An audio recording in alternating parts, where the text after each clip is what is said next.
at Aqueduct again. Racing canceled for a second day, but the show continues.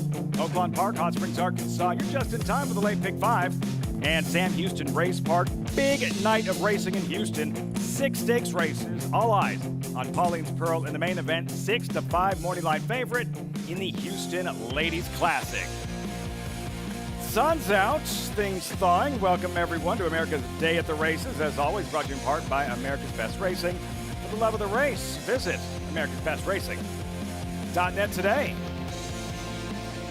From Aqueduct Racetrack, welcome everyone. I'm Lafitte Kai. So yeah, the temperature expected to rise, get a little warmer here over the next week or so. We look forward to racing resuming. Racing canceled this weekend. As for the stakes races, the Jimmy Wingfield and the Toboggan, they've been rescheduled for next Saturday and Sunday. So we reshift our focus to Oaklawn and Sam Houston Race Park. As we mentioned, big night of racing, Sam Houston Race Park. Take a look at the stakes schedule. 6 stakes races. You're going to see 4 of them. 2 of the graded variety.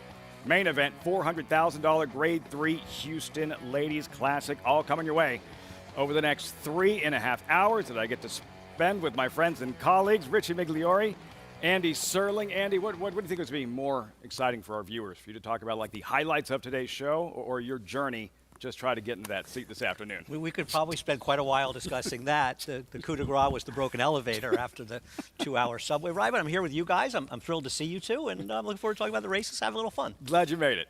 Thank you. We're glad you made it. Big night of racing tonight at Sam Houston, Richie, and Oaklawn Park, where, again, just in time here, gearing up for the 4th race, this claiming sprint. There's the field, $30,000 claiming event. 8 of them, Richie, going. Right now, the current favorite, Gallup the Great at 5-2 with high-riding jockey Francisco Arrieta. It's just such a competitive race, Andy. And so many of these races we see at Oaklawn are just so competitive.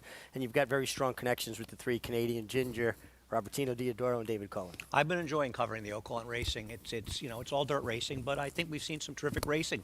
You know, we'll review some of the races from yesterday. The biggest speed figure, Beyer speed figure, earned by a 3-year-old yesterday at Oaklawn was by a maiden winner for Steve Asmussen that we should talk about a little later. But looking forward to the action there, as I always am. Remember what I told you when Secret Oath ran last time at Oaklawn? Remember? Martha Washington, Martha Washington, Martha Washington. You love the Martha Washington. Richie and I like the person who was named Martha Washington. We'll recap it later in the show. They're off at Oaklawn. They're going to rename it this. Very awkward start for Gallup the Great. Good start for Nickrit and Zoe, Canadian Ginger, and Northern Diamond. These 3 across the track. Teenage Kicks away in 4th. Then KGB and Invaluable. Then Gallup the Great after a troubled start. And the trailer is Cupidol. Up the backstretch, Canadian Ginger and Nick and Zoe. They're matching strides. Canadian Ginger half ahead in front. Nick and Zoe alongside in second. It's a length and a half to Northern Diamond, who is right in behind the embattled leaders. 3 lengths further back to Teenage Kicks, a 3-wide KGB, and Gallup the Great at the rail. Invaluable is second to last, but she's only 4 from the front. Far back to Cupidol. Many chances top of the stretch. Canadian Ginger, Nick and Zoe, and a 3-wide Northern Diamond.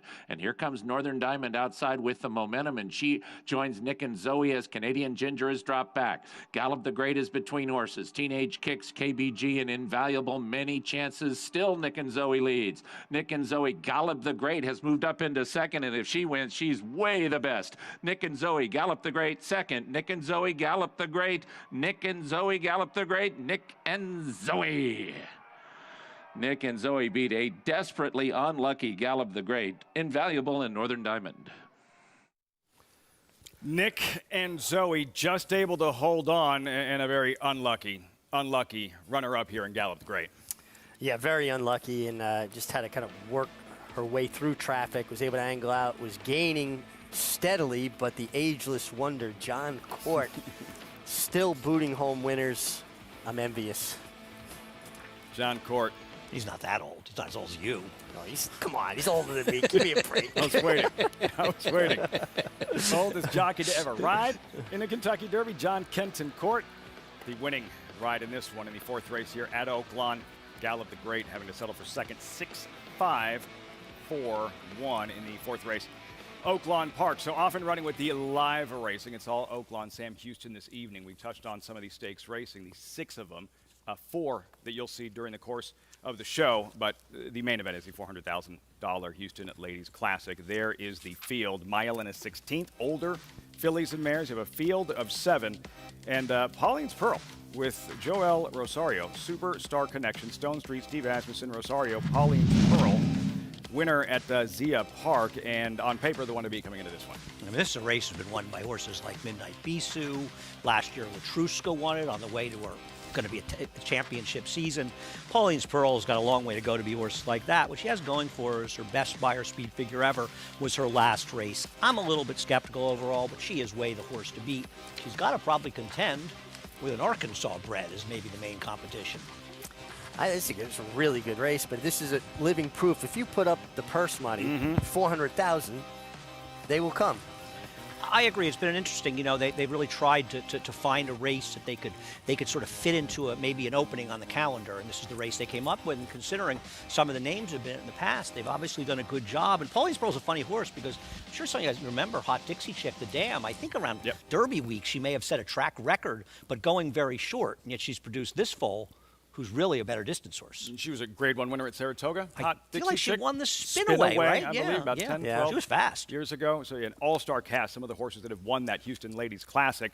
Look forward to all the coverage this evening from Sam Houston Race Park. Also, continuing from Oaklawn Park, where we have a Hall of Fame jockey on site, Gary Stevens. Gary, what are we looking forward to most this afternoon, the remainder of the program at Oaklawn today? We've got 5 races left. They're exciting betting races, full fields, big fields, and the feature race is Arkansas bred fillies and mares. 9 horses in that race, 1 scratch out of there. 11 horses in there, $100,000 purse. And then the last race on the card, maiden fillies and mares, going 6 furlongs. 10 horses in there, great betting race. There's some first-time starters in there that we need to keep an eye on. 66 degrees here, guys. Are you envious? Standing out here in the sun, but the ice is coming later in the week. Real envious. I just started hating Gary. Just really, the hate just poured right in. Just started right He in. announced that. He's already starting in his weather reports. Picture perfect at Oaklawn Park. Yeah, deep freeze here in New York. Today's race is brought to you by Claiborne Farm. 100 years of doing the usual, unusually well. I lied at the top of the show. Pick 5 starts here. Oaklawn Park races 5 through 9. Late pick 4 in the 6th. And Sam Houston, all those stakes races. Houston's Lady Classic, that is the 7th race. And the Connolly Turf Cup, which is won by Mike Maker on 8 separate occasions. Some of the highlights this evening on America's Day at the Races. And of course, as always, the invitation still stands to join us at Naira Bets. And when you do so, sign up using the promo code BONUS200 when signing up and earn up to a $200 deposit match after the first deposit. Bet any track, anywhere, anytime. Join now at NairaBets.com to earn that $200 deposit match. First look at racing from Sam Houston. Race number 2, live look there. $50,000 allowance optional claimer. These are 3-year-olds. 3/4 mile dash. Takeout number 8. Birch Sparky Hale, number 9, the favorite.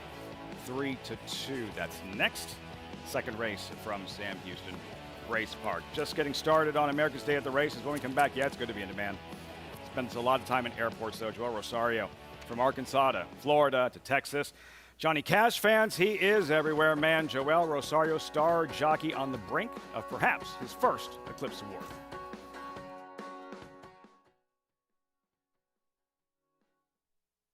Grade 1 winner and track record setter Lee. Like their sire, his runners have excelled on both dirt and turf, including these standout performers.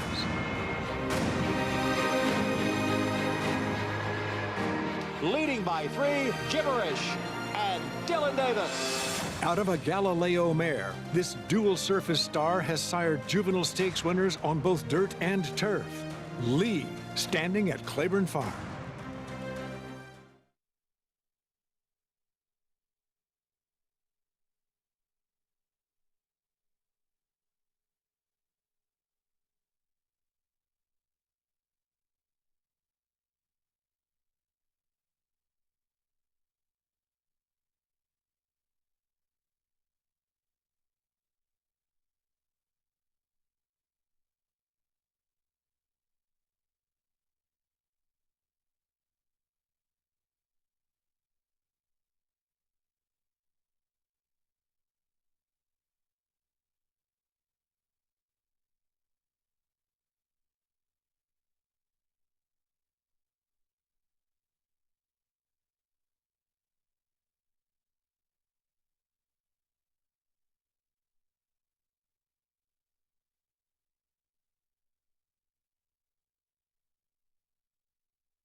Welcome back to America's Day at the Races. As always, brought to you in part by Naira Bets. Bet any track, anywhere, anytime with Naira Bets. Sign up now to earn your share of over $7,000 in bonuses today. Get started at NairaBets.com or download the app. Sam Houston, race number 2, $50,000 allowance optional. Claimer, non-winners to lifetime. Updated odds, 3-year-olds going 3/4 of a mile and 7 to 5. You'll see the favorite shortly. I'm Crenshaw to kick off the post parade, followed by number 2 here, Keen Cat pictured. Yeah, I'm Crenshaw, deep closer in a race that does have a lot of speed, but it's going to have to improve. Casey's Memory, 5-2 contender, Rosario. Feels like a great opportunity to bet against this horse. If Joel Rosario wasn't listing this horse might be 20-1 in this race. Lucky Special, 9-2, debut winner 23 days ago here. Very impressive and a big buyer figure. No respect for this horse at the windows, That's right? a big number. Yeah. That's a big number coming off Big that overlay. win. That horse could be favored here, honestly. But isn't that, that's the Rosario. No question. Factor on Casey's Memory. Here's the 5, Philo Beto, quick gelding, productive in his first pair. Figures to be part of what could be a pretty quick pace, the 4, 5, and 7. Timed event number 6, Texas bred. He's won 2 or 3. Yeah, comes back as a gelding off a win, too. Gets Lane Luzzy, who's having a very productive meet at Sam Houston. Number 7, St. Charles, Minnesota bred. Lone victory on grass, and here he is. Can't win on paper, but could be part of the pace, so could have an effect in the outcome. As you mentioned, anticipated. Quick pace for the second race. Sam Houston. Number 8 is Birch, Texas bred. And Sam Houston debut. And a scratch. Oh, he's out. There's Sparky Hale, the favorite at 7-5. Yeah, this horse should not be that big a favorite over horses like the 4. I wonder if they'll come together by post time. Not that to not serve, but they look on paper to be fairly equal. Gold Declaration. Turf didn't work out. Back to dirt. Best race was on debut in the mud. Haven't really seen that race since on fast racetracks. You know, it's so funny. I saw that morning line of 15-1 on the 3, and my friend Nick Tamaro, who's the announcer as well there, makes the morning line. And Billy, I don't know too many people I've ever known in the game as sharp as Nick in every aspect. But I thought he made a random non-winners of 1 that Joel Rosario was riding 50-1. I felt like he was going to get burned, but I didn't think he was going to be this short. 3-1, Casey's Memory. There he is with Joel Rosario. Let's take a look at Lucky Special. And coming off that big debut score, double digits, running up the score here on the 7th of January. It did feel like a day at Sam Houston where being on the lead was a big advantage. And sometimes, you know, in these kind of races, and Richie, I'm sure you've been involved in these, they just sort of get rolling along at the front end, the track's helping them along, and they win by a much bigger margin than maybe they should in a competitive situation. Well, and it wasn't as though this horse won easily. This horse was ridden hard all the way through the wire. You know, the rider rode like he had competition right on his heels. And sometimes when you're in front, you lose track. The last 50 yards, he kind of started to wrap up, but he rode the horse hard down to about the 50-yard marker. Sometimes the margin of victory doesn't tell the whole tale. I think this time this horse was all in. Yeah, no, he was. And listen, he ran a 76 buyer, which is a pretty big figure. I mean, to put it in comparison from a speed figure standpoint, the 3 ran a 40 buyer in winning his debut, and the 9, who's currently the favorite, is getting closer, ran a 67 in both of his starts. Those things matter. Now, I do think the 9 probably rates to get a better trip, because I think the 5 is going to engage with, the 4, with horses like the 5 and 7, where the 9 with that post can stalk on the outside. And that's an evening factor, I think. Yeah, he has options being outside. He's tactical, has speed, but he's not forced into the race. The fact of the matter, too, is as fast as the 4 Lucky Special ran, that was also a restricted race against Texas breds. And we talk about the gene pool, smaller gene pool for races that are restricted to particular states or state breds. It does feel like, for that, speaking of restricted, I'm looking at how Sparky Hale, the 9, comes out of a restricted maiden race. My guess would be that's one of those races that we've talked about so much at Saratoga, where they're restricted to horses that sold for less than a certain amount. In Saratoga's 45,000, he sold for 30. And that's, I think, that the presence of Joel Rosario, Casey's Memory number 3, at 6-1, and that's, I think, something to follow during the evening, and certainly in the stakes races at Sam Houston this evening, how the presence of Rosario and what kind of impact that's going to have on the wagering every race that he's in. We're seeing at Oaklawn Park, and with all due respect to the riding colony at Sam Houston, Oaklawn Park has an upgraded riding colony, and Joel's horses are getting overbet there. Well, the year he's coming off of, everything he's been doing is right. I can't wait to talk about the Pegasus World Cup with you later and my thoughts on that race, and want to hear your thoughts. Yeah, I almost called you, but I figured we could do it in the show instead. Yeah, but you know, Joel has just been in another zone for a very long time. Well, I'll give you an example. There was a stake on the undercard at Gulfstream yesterday where Christophe Clement, the La Praviente, a mile and a half. Christophe Clement had 2 horses. Irad Ortiz, a great rider in his own right, had the horse in the rail, Sorel, who I bet on. Joel Rosario rode the 6, Beautiful Lover, from post 6. Irad Ortiz, and I'm not blaming Irad, I don't think he did anything wrong whatsoever, but he had to take an overland route from his 1 post. Joel got in front of him, sat in the rail, split horses the stretch, and beat him by about a foot. If the trips had been reversed, Sorel would have beat him easily. Irad's a great rider. Joel outrode him. You know what comes to mind? I had a much smoother trip getting here today than Andy, and I would hope that would give you more empathy for these riders. You got blind switched in the elevator. You got held up by the train. Come on. I have none. I mean, the only reason I have a little empathy for the riders is knowing you as well as I do and think of how they've had to put up with you for as many years as they have. That gives me a little. But these guys, they're younger. They really didn't have to put up with you for long. Now they have to put up with me. We get to do this for 3 hours and 15 more minutes, ladies and gentlemen. Joel Rosario, go ahead. 12 years since I rode. Think about that. It is amazing. You know, I saw a horse that you had ridden. Not recently. I'd seen a horse that you had ridden. I was thinking, boy, Richie hasn't ridden in a long time. It doesn't feel like that long ago. 44 years old. My career was done. Covering the Southwest yesterday, we see Martin Garcia. 12 years ago, he won a Southwest with Conveyance. Yeah. All happens too quickly for Joel Rosario, still seeking that first Eclipse Award. He is considered the favorite to earn a first Eclipse Award, the earning jockey, earning in terms of earnings for the year, most stakes wins, most graded stakes wins this year. And it's a shame that he didn't get to see it all the way through, being injured late in the season. He did have a legitimate chance at breaking those records. It's okay. But you're right. I mean, listen, the worst part is he got injured. Sure. Fortunately, he's back, but he had a fabulous year, and, you know, he may have set different records that would have been broken anyway at some point. But, you know, I'm just glad he's going to get the Eclipse Award that I feel he deserved last year. That Joel Rosario, things not working out yesterday in the Pegasus World Cup. We'll recap a little bit later on. We'll recap the Southwest and some of the highlights on the Saturday program. Stakes racing from Sam Houston, Rosario at Sam Houston. Joel Rosario on Casey's memory here. You want to hand it off to your friend here? With the race call from my good friend, Nick Tamaro. Lucky's Special loads in, 2 back. Sparky Hale and Gold Declaration.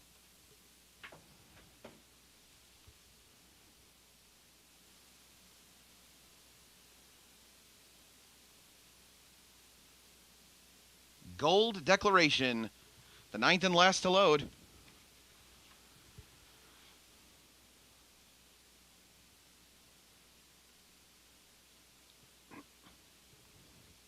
Steps in, all set. And they're on their way. I'm Crenshaw was away slowly from the inside. Philo Beto has the most speed and moves right out towards the early lead. Timed Event is on the outside, tracking from second. Then comes Lucky Special, rating on the inside in third this afternoon. Sparky Hale is on the outside in fourth. Then comes St. Charles, just to his inside. Casey's Memory, scraping the paint. We have Keen Cat, widest of all, Gold Declaration, and a big break back to the slow starting I'm Crenshaw. They're making their way towards the far turn, and Philo Beto has made an easy lead and holds it by a length over Timed Event. Sparky Hale tracking intently from the outside in third. Down on the inside, Lucky Special is fourth. Gold Declaration has begun a wide advance on the far turn. 2 back to Keen Cat. Farther back, Casey's Memory, St. Charles, and I'm Crenshaw whips them in. Here's the quarter pole. Philo Beto soon to be confronted by Sparky Hale. Sparky Hale and Stuart Elliott come right alongside that one. Lucky Special looking to come off the inside for a final push. They're approaching the final furlong. Philo Beto and now Sparky Hale grinding away on the outside. Lucky Special looking to come through on the rail. Philo Beto is a tough customer, but Sparky Hale trying to overhaul him late. Philo Beto and Sparky Hale, ding-dong battle on the wire. Too close to call. Photo finish between Philo Beto and Sparky Hale. Then came Lucky Special. Photo for fourth between Keen Cat and Gold Declaration. I don't know. Heads bobbing. I don't know. A bang-bang finish. Philo Beto, Sparky Hale, the favorite, hitting the wire simultaneously. Wow. If all of our races are as good as this lower-level race to begin the show from Sam Houston, we're going to have a heck of a show. I am rooting for the 5 because the favorite, Sparky Hale, couldn't have had an easier trip, and he was hanging like a chandelier down the lane. He might have won the bob, but the 5 Philo Beto was game. What do you think, Mick? Wow. Gosh, that's so tight, and it's just a matter of whose nose is where. It looked to me like maybe the outside horse, the 9, Sparky Hale, might have got the last bob, but I agree with you, Andy. The 5, Filo Beto, did all the dirty work and was fighting it out. Of course, to keep an eye on, too, is the 4. Keep their head Inside. Got all the, Got the all bob. the Feels like justice. You know, they tried to rate Lucky special. They didn't want to get engaged with the 5, and it didn't really work for them. I also wonder if she was a little intimidated trying to go up the inside. Seemed like he was running with the emergency brake on. He got in there, just wasn't as comfortable and didn't kick on through. But, you know, he showed ability on debut, the 4 Lucky Special. Today, he showed a little bit more grit, determination, because he was in an uncomfortable position for an inexperienced horse. Can you feel that? Can you sense that when a horse is like, I don't know how comfortable I am in here? Absolutely. When they don't want to go in a spot and you're like, there's our lane, let's take it. And then sometimes you're a little reluctant and the horse looks back at you like, you don't want to go there, I'm not going there. And there are some horses that are rail runners. They're not a lot street sense, who won the Kentucky Derby. He was a rail runner. He was always comfortable coming up inside of horses. But there are a lot of horses that are very uncomfortable coming through on the inside. I'll throw a name out for you, Psychosis. Remember what's name, Psychosis? Yeah. Would only win if he was on the rail. If he came around, he would hang so badly. Now, some of those horses are lug-in horses, right? They kind of lug in and they want it. They're comfortable when they get to the fence. Absolutely. Cover. Some horses appreciate that cover. Street Sense went around 1 horse coming from 18th, 19th to win that Derby. Filo Beto here, getting the best of the favorites. Sparky Hale will have the results when we come back from Sam Houston. Also, can you believe what Life is Good did to the Breeders' Cup Classic winner? Expected champion older horse, expected horse of the year. Life is Good, too fast, and too bad for his Pegasus competition. You're watching America's Day at the Races.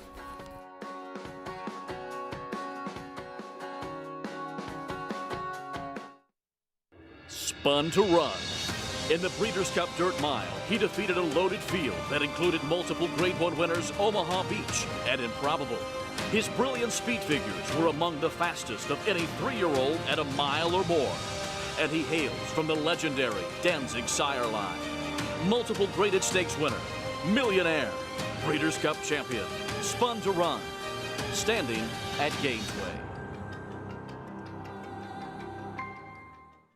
No sport in the world brings the wins home like racing. It's one-of-a-kind, high-speed, high-stakes action, and Naira Bets takes you there. Place your bets and watch the races live from anywhere. With Naira Bets, make easy, secure deposits and promotions every day to earn reward points or cash. Download the Naira Bets app or visit NairaBets.com.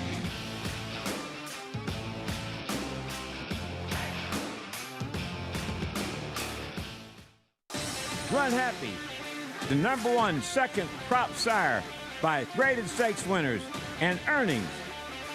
Run Happy is represented by Smile Happy, the Kentucky Derby individual future pool favorite.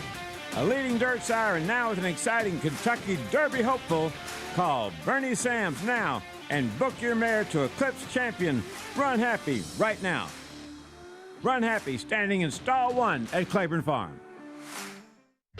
Blood Horse Plus, available through bloodhorse.com, provides exclusive, timely, and unmatched content to subscribers, including Fox Sports, Blood Horse branded weekly programs, a detailed stakes winners section, behind-the-scenes videos from Blood Horse staff, on-demand access to deeper horse statistics, and a $5 monthly credit to equineline.com. Upgrade to Blood Horse Plus today. Great to have you with us on America's Day at the Races. Racing canceled Aqueduct. Show continues. Live action Sam Houston Race Park, Oaklawn. And yesterday, the eyes of the racing world on Gulfstream Park in South Florida for the Pegasus World Cup. And this massive head-to-head matchup going in between Knicks Go, the Breeders' Cup Classic winner, and Life is Good. Who would be quicker leaving the starting gate? Who would be in front when they hit that first turn? Richie, what did you notice right from the start? Well, Irad Ortiz was executing a plan. He came out running, didn't even break as sharp as he normally does. He was good, well-legged, but not as sharp as normal. And he went on to the lead. Knicks Go wasn't as quick. Joel didn't seem like he had as much urgency about trying to defend that rail position, but maybe he just got out quick. I think that he was going to get out quick one way or another. I agree with you. I also think one of the reasons that he was happy almost to let the 3 get that good position in front of him is this was his plan. He wanted to get to the outside. What do I think? I think they kind of knew that they had their hands full, and if they got into a heated battle with him like they did with Charlotte in the Saudi Cup, it might just blow up in their faces, and they kind of were hoping that maybe Life is Good would come apart. Otherwise, he'd run second. I'll give you credit. Yeah, you did call that for Knicks Go when he runs into a charlatan, when he runs into a Life is Good, that this could happen, Richie. What was going through your mind at this point when Life is Good and Irad Ortiz had established that easy lead, establishing that big cushion? Well, he cleared off so easily, and it's what we say. It's not how fast you're going, it's how you're going fast. He's just so comfortable. And you saw that head-on shot. Irad put him way out in the middle of the track. It helps the horse to relax. It also makes the guys behind you second-guess a little bit. He was far enough clear where really there was no second-guessing going on, but this is a very solid, strong performance from a very fast horse. This is just a very, very good horse. And so is Knicks Go. But he's a better horse. He has a brilliance. Knicks Go, and I'm not in any way knocking Knicks Go, who had just a wonderful career, and Brad Cox deserves enormous credit for him. He never had the same kind of brilliance that Life is Good has shown. You think about the Alan Jerkins. You think about what we saw when he was an overwhelming favorite to win the Kentucky Derby in those races. He had a certain brilliance, and there's a difference. He should be undefeated. I think if Mike Smith hadn't had the earlier experience with him where he was trying to drift out with him, he probably would have allowed him to drop over, take the track away from Jackie's Warrior, but he kind of left him out there. He said, well, he's not getting out. I don't want to get into a fight with him. That was from previous experience, and I think if he had that one to do over, he would have taken the track away from Jackie's Warrior, and this horse would be undefeated. And knowing Mike, he probably would agree with you, and he probably feels bad about it. Yeah, of course. Joining that list, Life is Good, Pegasus World Cup victory, and the electrifying performance at Gulfstream Park. Gary Stevens still with us from Oaklawn. Gary, want to get your thoughts, if you can lend perspective to just how brilliant Life is Good was yesterday in the Pegasus World Cup at Gulfstream. Lafitte, I wasn't shocked that he won. I was shocked with the ease that he did it. Destroyed Knicks Go. I'm a ditto with what Richie said. Down the backside when they showed that head-on of him out in the middle of the racetrack, just in a high lope with his ears just pricking back and forth. You knew he was loaded. You knew there was no chance that Knicks Go had any chance at that point of the race. They were half mile out and the race was over with when they went around the first turn, in my opinion. I thought it was a spectacular performance. He came back with 121 buyer off of that race, being geared down. And I just had a smile on my face. I was watching it by myself on the phone, believe it or not, and I just was smiling, seeing the ultimate performance from the Ultimate Thoroughbred yesterday. Life is Good, Irad Ortiz. Gentlemen, there's hyperbole, there's a prisoner of the moment. We understand that, but what does that mean for Irad Ortiz to say that is the best horse he's ever ridden? For Todd Pletcher to say the most talented he's ever trained? Well, I'm going to forget the insult to bricks and mortar. But, you know, I mean, to be fair to Irad, and he got a 110 buyer. Arrogate got a buyer in 120s to compare getting it. I was thinking about it when Irad said it.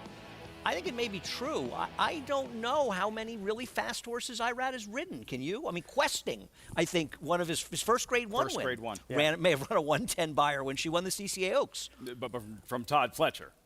Yeah, I mean, listen, Todd's had a litany of champions. Yeah. And, you know, this horse trains brilliantly. He ran brilliantly. You're also in the glow of the moment. I know a lot of times that in the winner's circle, I had that feeling this is the best horse I ever rode. Yeah, and then sometimes you have the benefit of reflecting on those things. Yeah, but I don't think that that's necessarily as crazy as some I've heard. I mean, Oh, no, he I might don't be either. the best horse that he's ever ridden. He really might be. Yeah. And you think about Knicks Go, again, a Breeders' Cup Classic winner. He will be a champion older horse. He will be the horse of the year, and Life is Good absolutely posterized him. Yeah. Yeah. And now they announced that Flightline is going to run the San Carlos in his next start out in Santa Anita in a little while, prepping for the Met Mile, which is Belmont Day. And these two horses are on a crash course, along with Speaker's Corner, who was impressive in winning at Gulfstream yesterday. Met Mile is always a great race. We could name it the Met Mile World Cup. It might be so good this year. I don't. One thing that should not be lost, I thought, was Brad Cox's post-race interview and comments. He was all class and gave all credit to the winner, no excuses. I wish more trainers would, be that forthcoming. There's a reason that Brad Cox is popular in this game, and that's the reason. Incredible racehorse, Knicks Go. Massive season. Again, he will be crowned champion older horse, horse of the year. Life is Good, putting on some kind of show yesterday in South Florida in the Pegasus World Cup. Live racing continues. Oaklawn Park Post Parade for the third. There's River Finn. This horse looks overmatched in this spot. Number 4, Can't Imagine, has trouble passing horses, just not much of a finisher. No, but should be forwardly placed in this 2-turn mile. Could be a quick pace. In this 5th race, number 5, Major Kong, a 6-year-old debut, unraced since last October. Yeah, coming in from Remington Park off a poor effort, we'll see, is running for the claiming waiver. Gainer, quick turnaround, ran here 6 days ago.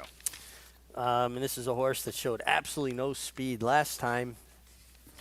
Is that going to hurt? Stock deal, head on a swivel, Steve Asmussen. He has horses running everywhere as usual. Is this horse a little chilly on the board? Claimed for $30,000 from Robertino Diodoro a month and a half ago. Comes back for 10. A lot of negatives, but maybe the horse to beat. Egomaniac struck at 18-1 on Halloween at Hawthorne. Yeah, for 62.50, moves up to 10, tries the competition here at Oaklawn, but does sport a win there. How did I not score in the hunch bet? I was going to leave it alone. I was going to leave it alone. Too bad, so sad. Defeated double digits in his last 3 races. An outsider, number 10, Ravinio, Louis Contreras, King Cotton winning jockey on Bob's Edge yesterday. Yeah, real nice ride on Bob's Edge yesterday. He's going to have to pull a rabbit out of his hat here. Spoke to Nick Zito, his trainer, the other day. A nice chat with Nick. Restoring, didn't he run and justify his Belmont, gentlemen? He actually made a recent appearance in another place, Restoring Hope. He did run in the Belmont. He's kind of the one to beat if you're against the 7. 2-1 scratch, major attraction, a major scratch. Number 13, Grand Design draws in. This horse adds a lot of pace to the race, and I'll tell you something. He's going to be flying out there from the outside post, and he's probably not good enough to win, but he may have an effect on the race. $10,000 claimers, non-winners 3 lifetime, 1 mile, 3-year-olds and older. Stock deal number 7. As Andy mentioned, a little cold on the board, 3-1 here. Gary Stevens, trained by North America's all-time leading trainer, Steve Asmussen, who trains every type of racehorse, has success with every type of racehorse, from the very best to these cheaper, lower-level claimers. Own money in and reach in. I've noticed that he's claimed a couple of horses on his own this week. He had a winner yesterday, a $10,000 claimer that he had claimed about 3 weeks ago. This move here, claimed for $30,000. In for the 10 today. That's why he wins so many races. He obviously got the horse, didn't think it's worth what he claimed it for. He's going to run it where he thinks he can win. But unless some late money comes in, I mean, this horse should be 6-5. That last race was not a good race when he was claimed for the $30,000. So he's running him where he thinks he can win. Get the money today, guys. Yeah, 3-1, as you mentioned. Cold on the board, stock deal. I can't bet horses like this. I mean, would I use them protectively in multi-race bets? Yeah, because I don't see a lot of major contenders, but I never like horses that are claimed away from Robertino Diodoro, even if Steve Asmussen claims them. And I don't love betting on horses that are claimed for $30,000, come back for $10,000 off the claim, especially when they're claimed from Diodoro. So I prefer the 11, Restoring Hope. What does Restoring Hope's jockey Ramon Vasquez have to do, Mig, to get over from the outside post, short run into the first turn to establish position early on?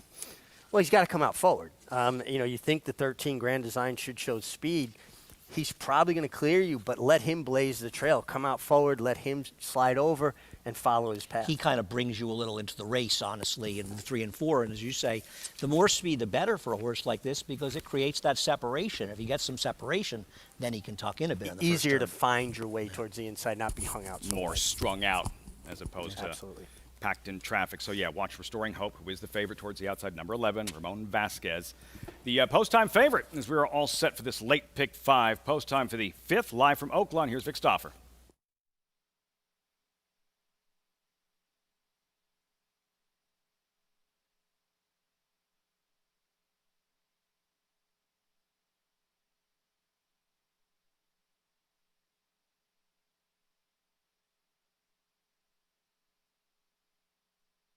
They're at the post. They're off. Can't Imagine and Foxy Ace, flat-out winner as for speed, as is Restoring Hope. These 4 go quickly. Grand Design is next. Then comes Riverfin, Egomaniac, and Too Bad So Sad. Ravenio is next, then Stock Deal, followed by Major Kong, and the trailer is Gainer. To the backstretch with Can't Imagine and Foxy Ace 1-2. Can Imagine a half length. Foxy Ace is second 3/4 of a length to a 3 wide Restoring Hope. Grand Design's on the move 4 deep, and there goes Grand Design outside ahead of Flat Out Winner. River Finn is 6th, but only 2.5 from the front.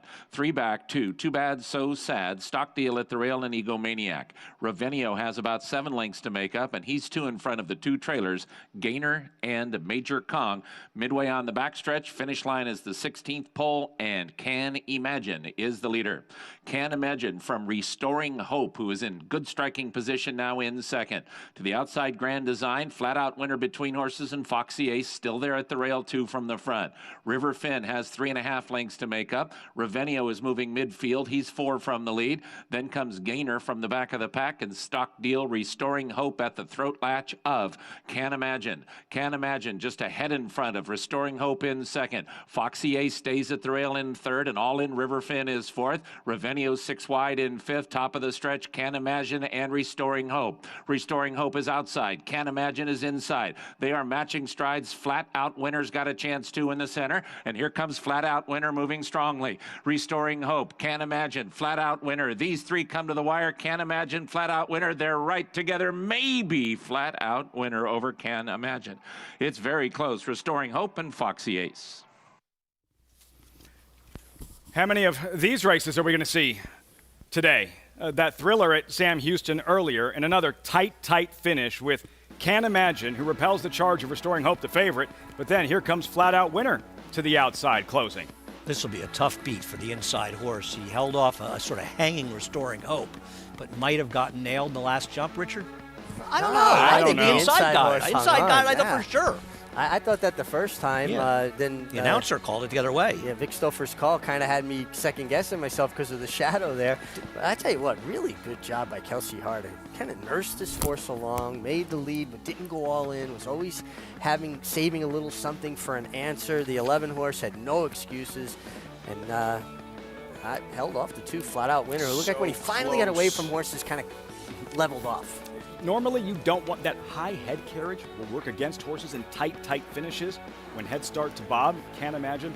Awaiting the result of the photo, are you sure Can't Imagine held on? I'm not sure. I'm not sure I'm sitting with the 2 of you, but I think in the universe I'm living in, I don't think it was even that close. I mean, honestly, I don't think either of us would have second-guessed it if Vic hadn't called the other way. Well, that angle is, I wish they wouldn't show those angles. I mean, we all do it too. We do it as well. It's a deceiving angle because it means absolutely nothing. It's very deceptive. Yeah. Always going to greatly favor one side or the other. It did appear to me, though, that the 4 horse Can't Imagine held on. They're showing him. In watching races, it feels like when it's close, the inside horse often has the edge, right? Would you say over time? Yeah, and you know, every racetrack, too, has a little bit of nuance to the angles. You know, at Aqueduct, it's easier for me to call one, I'm sure for you to call one, than it is for us to call it at Oaklawn. Can't Imagine. The gray does hold on. Kelsey Har. Can't Imagine in this 5th race at Oaklawn Park, kicking off the late pick 5. Have those results when we return. Can Imagine here. And when we come back, has it really been 18 years? 18 years since the name Smarty Jones, Stuart Elliott became household named. Obscure backgrounds, both underestimated. Maybe that's why they were perfect together. Almost. Stu on a live one in the 3rd race upcoming at Sam Houston.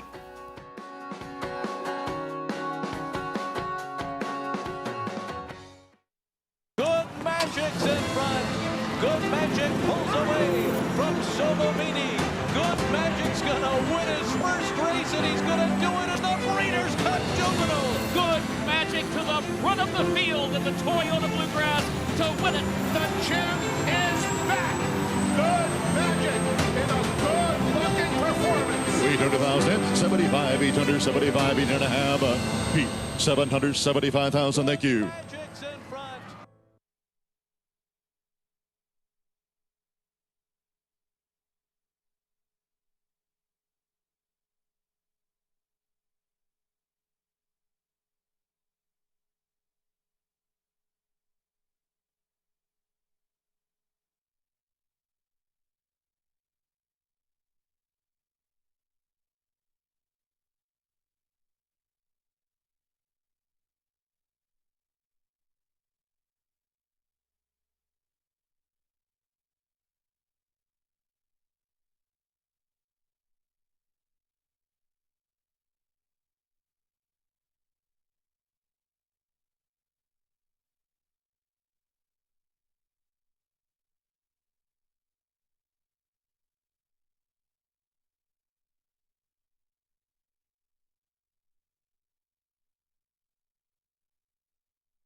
they hit the top of the stretch.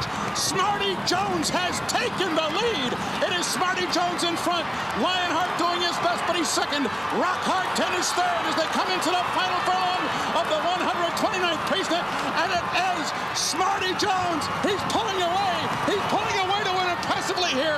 Rock Hard 10 second on the inside. He's going to win by a colossal margin. Here is Smarty Jones. He wins the Preakness by a dozen lengths.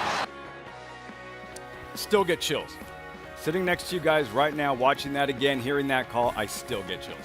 I think there are certain races, and all three of us are great lovers of the game. And there are certain races that stick with you for a lifetime. And I wasn't a huge fan of this horse, but that race, that was incredible. He was very good. I mean, the only race he lost, the Belmont Stakes, and just such a talented horse. Knew he was very good when he came to New York that winter. His third start, won the Count Fleet. I finished third to him that day on an Anthony Dutrow trainee. And remember driving home, talking to my agent, and I said, man, that horse is a real deal. You know, I love Go Zapper. And in fact, his first win in New York, where he came from 100 behind, I mean, that run is one I'll never forget. This horse, because of the 118 or 119 buyer he ran early in his three-year-old year, I regret. That's one of the reasons I regret that he didn't stick around and run more. Because if he moved forward, in theory, based on that race, he could have given a horse like Go Zapper a tussle. So I'm sorry for what could have been, but appreciate what was. First Preakness I was ever at, Pimlico, was absolutely electric. Just shaking and watching Smarty Jones open up on that field in those humble beginnings, the catchy name. He was so popular, and a brilliant performance in the Preakness. As you mentioned, his only loss in the Belmont Stakes 3 weeks ago. We get to see his jockey, Stu Elliott, in this third race. Sam Houston, number 7, Top Hat Cat. These state-bred maidens, 6 furlong sprint for 3-year-olds. The current favorite is Top Hat Cat, 2-1, about a minute to post. Top Hat Cat has the best speed figure, if anyone in here. What bothers me, and also looks to be a speed, this horse has had 4 chances. I guess the question becomes, Richie, you've got a plethora of first-time starters in here. I think 4 or 5 of them, or actually 6 of them, are any of them getting bet? The 8's taking a little money right now at 6-1. Yeah, this is the first fall out of the mare. Connections. It's a Glen Hill farm horse. The Glen Hill farm horse. You get Lane Luzzy. The trainer's having a good meet, winning at 20%. That's what we look at with first-time starters, trying to let the board help us, point us out a bit. Well, the 3 is also taking some money here, Tappett's Cash. That horse is 6-1 right now, so that horse appears to be a little bit live. 20-1 morning line. Yeah, so, maybe those 2 horses are a bit dangerous. One thing about Top Hat Cat, never been favored. Been a relatively short price in all of his races, but never been favored. So when I look at a horse like this, especially when you're sort of unfamiliar, you think if he had lost 2 or 3 of those races as the favorite, you think, well, he was in 2 races, he kind of was supposed to win. At least in these cases, he wasn't favored, though a short price. Quick, though, doesn't have a lot of finish. And that's problematic. He's going the wrong direction the last 1/8 of a mile. Cinco Richie's got a pedigree. There's a half to My Baby Blue, who's a debut winner. You like to see some precocity in the family, but from the inside, the horse is going to have to be quick. Right, as you point out with the precocity, the half, the only foal from this dam besides Cinco Richie, won first time out at Lone Star and got a 57 buyer. Now you may say, well, 57 buyer. We just heard Life is Good got a 110 buyer. In this field, a 57 buyer is going to come close to lapping them. That was going to look like Life is Good in this race. So, in relative terms, it's actually pretty good. Top Hat Cat at 2-1. There a rider off back there. We know who that is? Behind the starting gate? You can't see it. Getting a lot of help. Looks like the tack is off as well. Right. What about the 11 Boss, who ran only once? I'm always intrigued by horses that ran once. Couldn't find any excuse for this horse. But I just thought a little bit interesting. The winner of the race that he comes out of was Lucky Special, who, while he didn't win the second race, I don't think he disgraced himself out there. 10 is a late scratch, just hanging ridge. A long shot, but could impact the pace. On paper, would have impacted the pace with the speed he flashed in his debut. Yeah, no, I agree. He potentially could have been involved in some respect. It's probably better for the 7.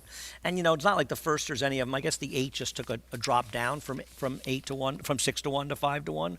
That horse could be dangerous. He's going out for a trainer that has a pretty good record so far at the meet overall, a trainer winning on over 20%. Horse with a steady work tab, too. I'm not a big time guy when it comes to works. It's nice to see every now and then they throw in a quicker work because it's there.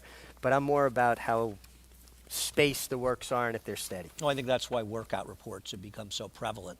It's how these horses are working. To hear an expert tell you, I liked how the horse worked. It doesn't matter how fast they went. We've had some exciting finishes to kick off the show. And here with Can't Imagine on the inside, Resolute underneath Kelsey Haar holding on in the 5th race to kick off the late pick 5. Yeah, a bang-bang finish, and felt like that horse did a lot of the dirty work in there. The 13 wasn't aggressive, but Can't Imagine held off Restoring Hope, who just had no finish at all, Restoring Hope. That was interesting because that Can't Imagine can't seemingly pass horses, but in this case was able to establish the lead out in front and wouldn't let anybody get by him. I always love to put horses on the lead that would have a tendency to hang because you could ride them hard, they'd make the lead, they kind of rate themselves waiting on horses, but they've already broken through that plane, so when something gets to them, it kind of prod them on. The best way to get a horse home that doesn't like to pass is to put them in a position where they don't have to pass. Exactly. Couldn't pass Can't Imagine on this afternoon. 3rd lifetime win, first at Oaklawn. Much more from Oaklawn Park.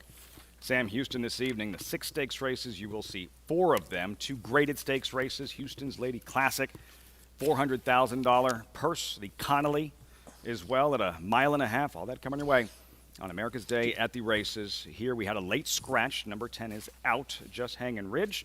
These Texas-bred 3-year-olds making their way behind the starting gate, and 3-2 now, Top Hat Cat, Stu Elliott of Smarty Jones fame. Do you guys feel now that, I think a lot of us in racing, we were focusing on seeing Life is Good and Knicks Go square off.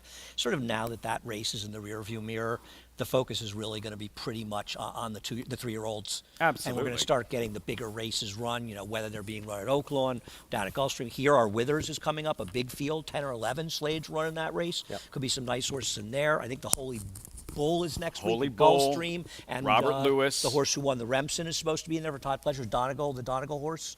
Yes, the Mo Donegal. Mo Donegal, yeah. So I think we're going to start getting to see some of the better horses. And, I mean, it just feels like there's a lot of room in that 3-year-old crop because as of now, there is absolutely no standout, especially with Jack Christopher, distance limitations, and very possibly not even making the Derby.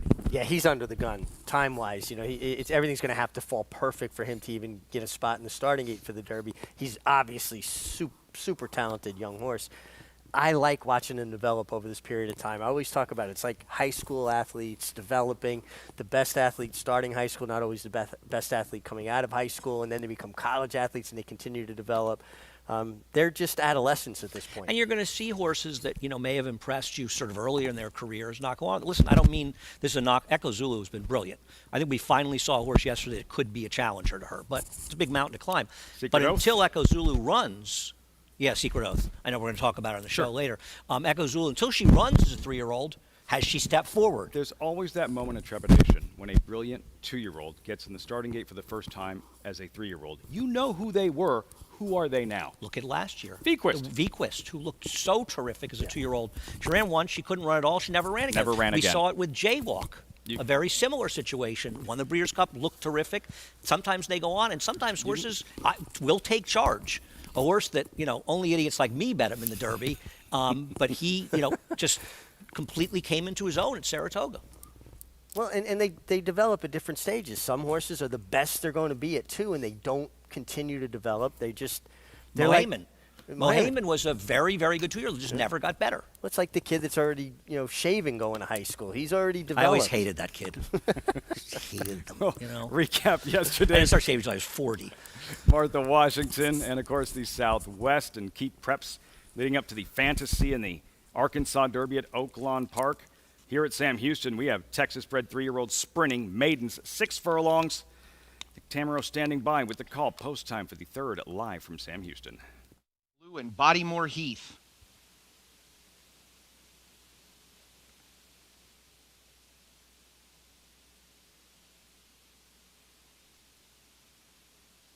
Scorekeeper.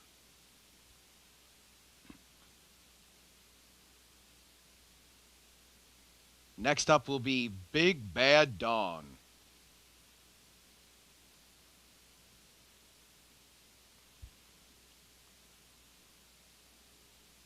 Uptown Eagles Landed in Iram Diego.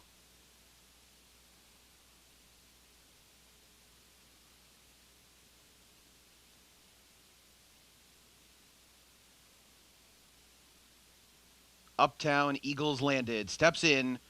Bosky will complete the race 3 lineup.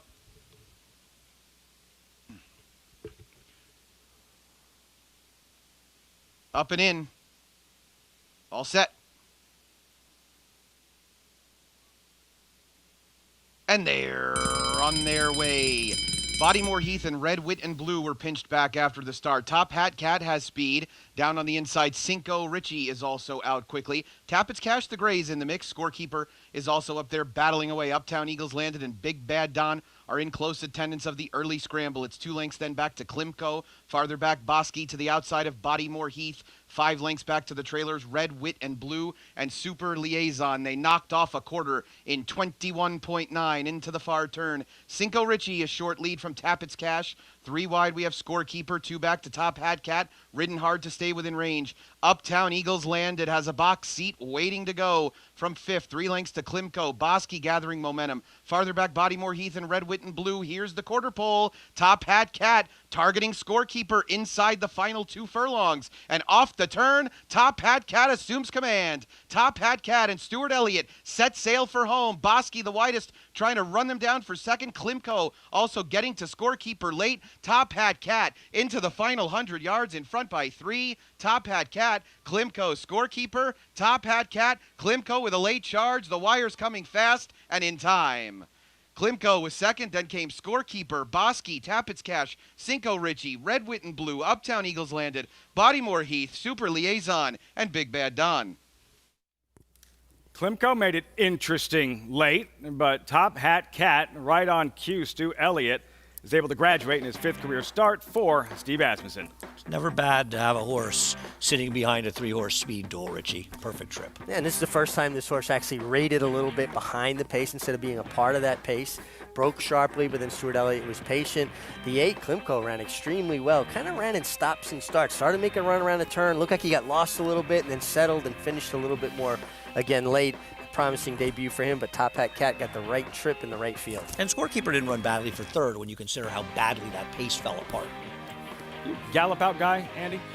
I think it can be deceptive. There are situations where I think it matters, but a lot of times it's deceptive. A lot of riders allow horses to gallop out a little bit more than others will. Top Hat Cat, Sam Houston breaks through. That colt is still undefeated. New Grange, Southern California Invader, ships in, takes down yesterday's $750,000 Southwest Stakes, but no Derby points. So now what? We wait. Stay tuned.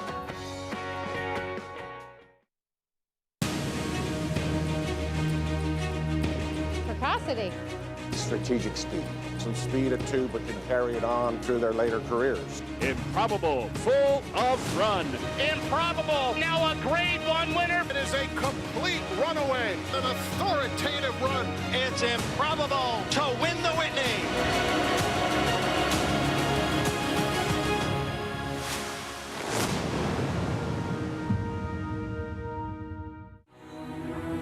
This season at Oaklawn, we've got more of everything.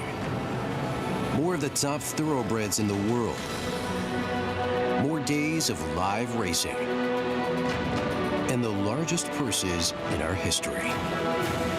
All at a completely reimagined Oaklawn. Come be a part of this historic season at Arkansas's only casino resort. Introducing Giftbox, winner of the Grade 1 Santa Anita Handicap. He's a 3-time graded stakes winning millionaire with 4 triple-digit buyers and a 4 Ragazin to his name.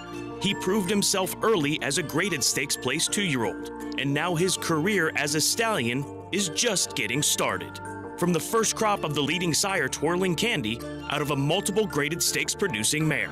Giftbox, new for 2021, only at Lane's End. Racetrack Television Network brings you every race, from every track, on every screen, every day. With monthly packages starting as low as $5, RTN gives you great value and access to more live HD streaming and race replays than anyone. Visit RTN.tv today to sign up and watch on almost any device, including Roku and Amazon Fire. Use promo code TRYRTN for a 5-day free trial.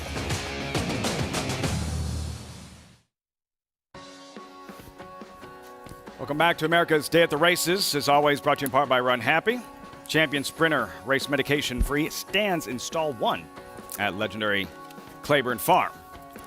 Yesterday, again, that road to the Arkansas Derby continued at Oaklawn Park, the second local prep, and big money on the line, $750,000 Southwest Stakes, 17 points available to most. Newgrange was the favorite at post time right from the start. Towards the outside, John Velasquez, Newgrange here, Richie, and trying to establish position, short run, outside draw.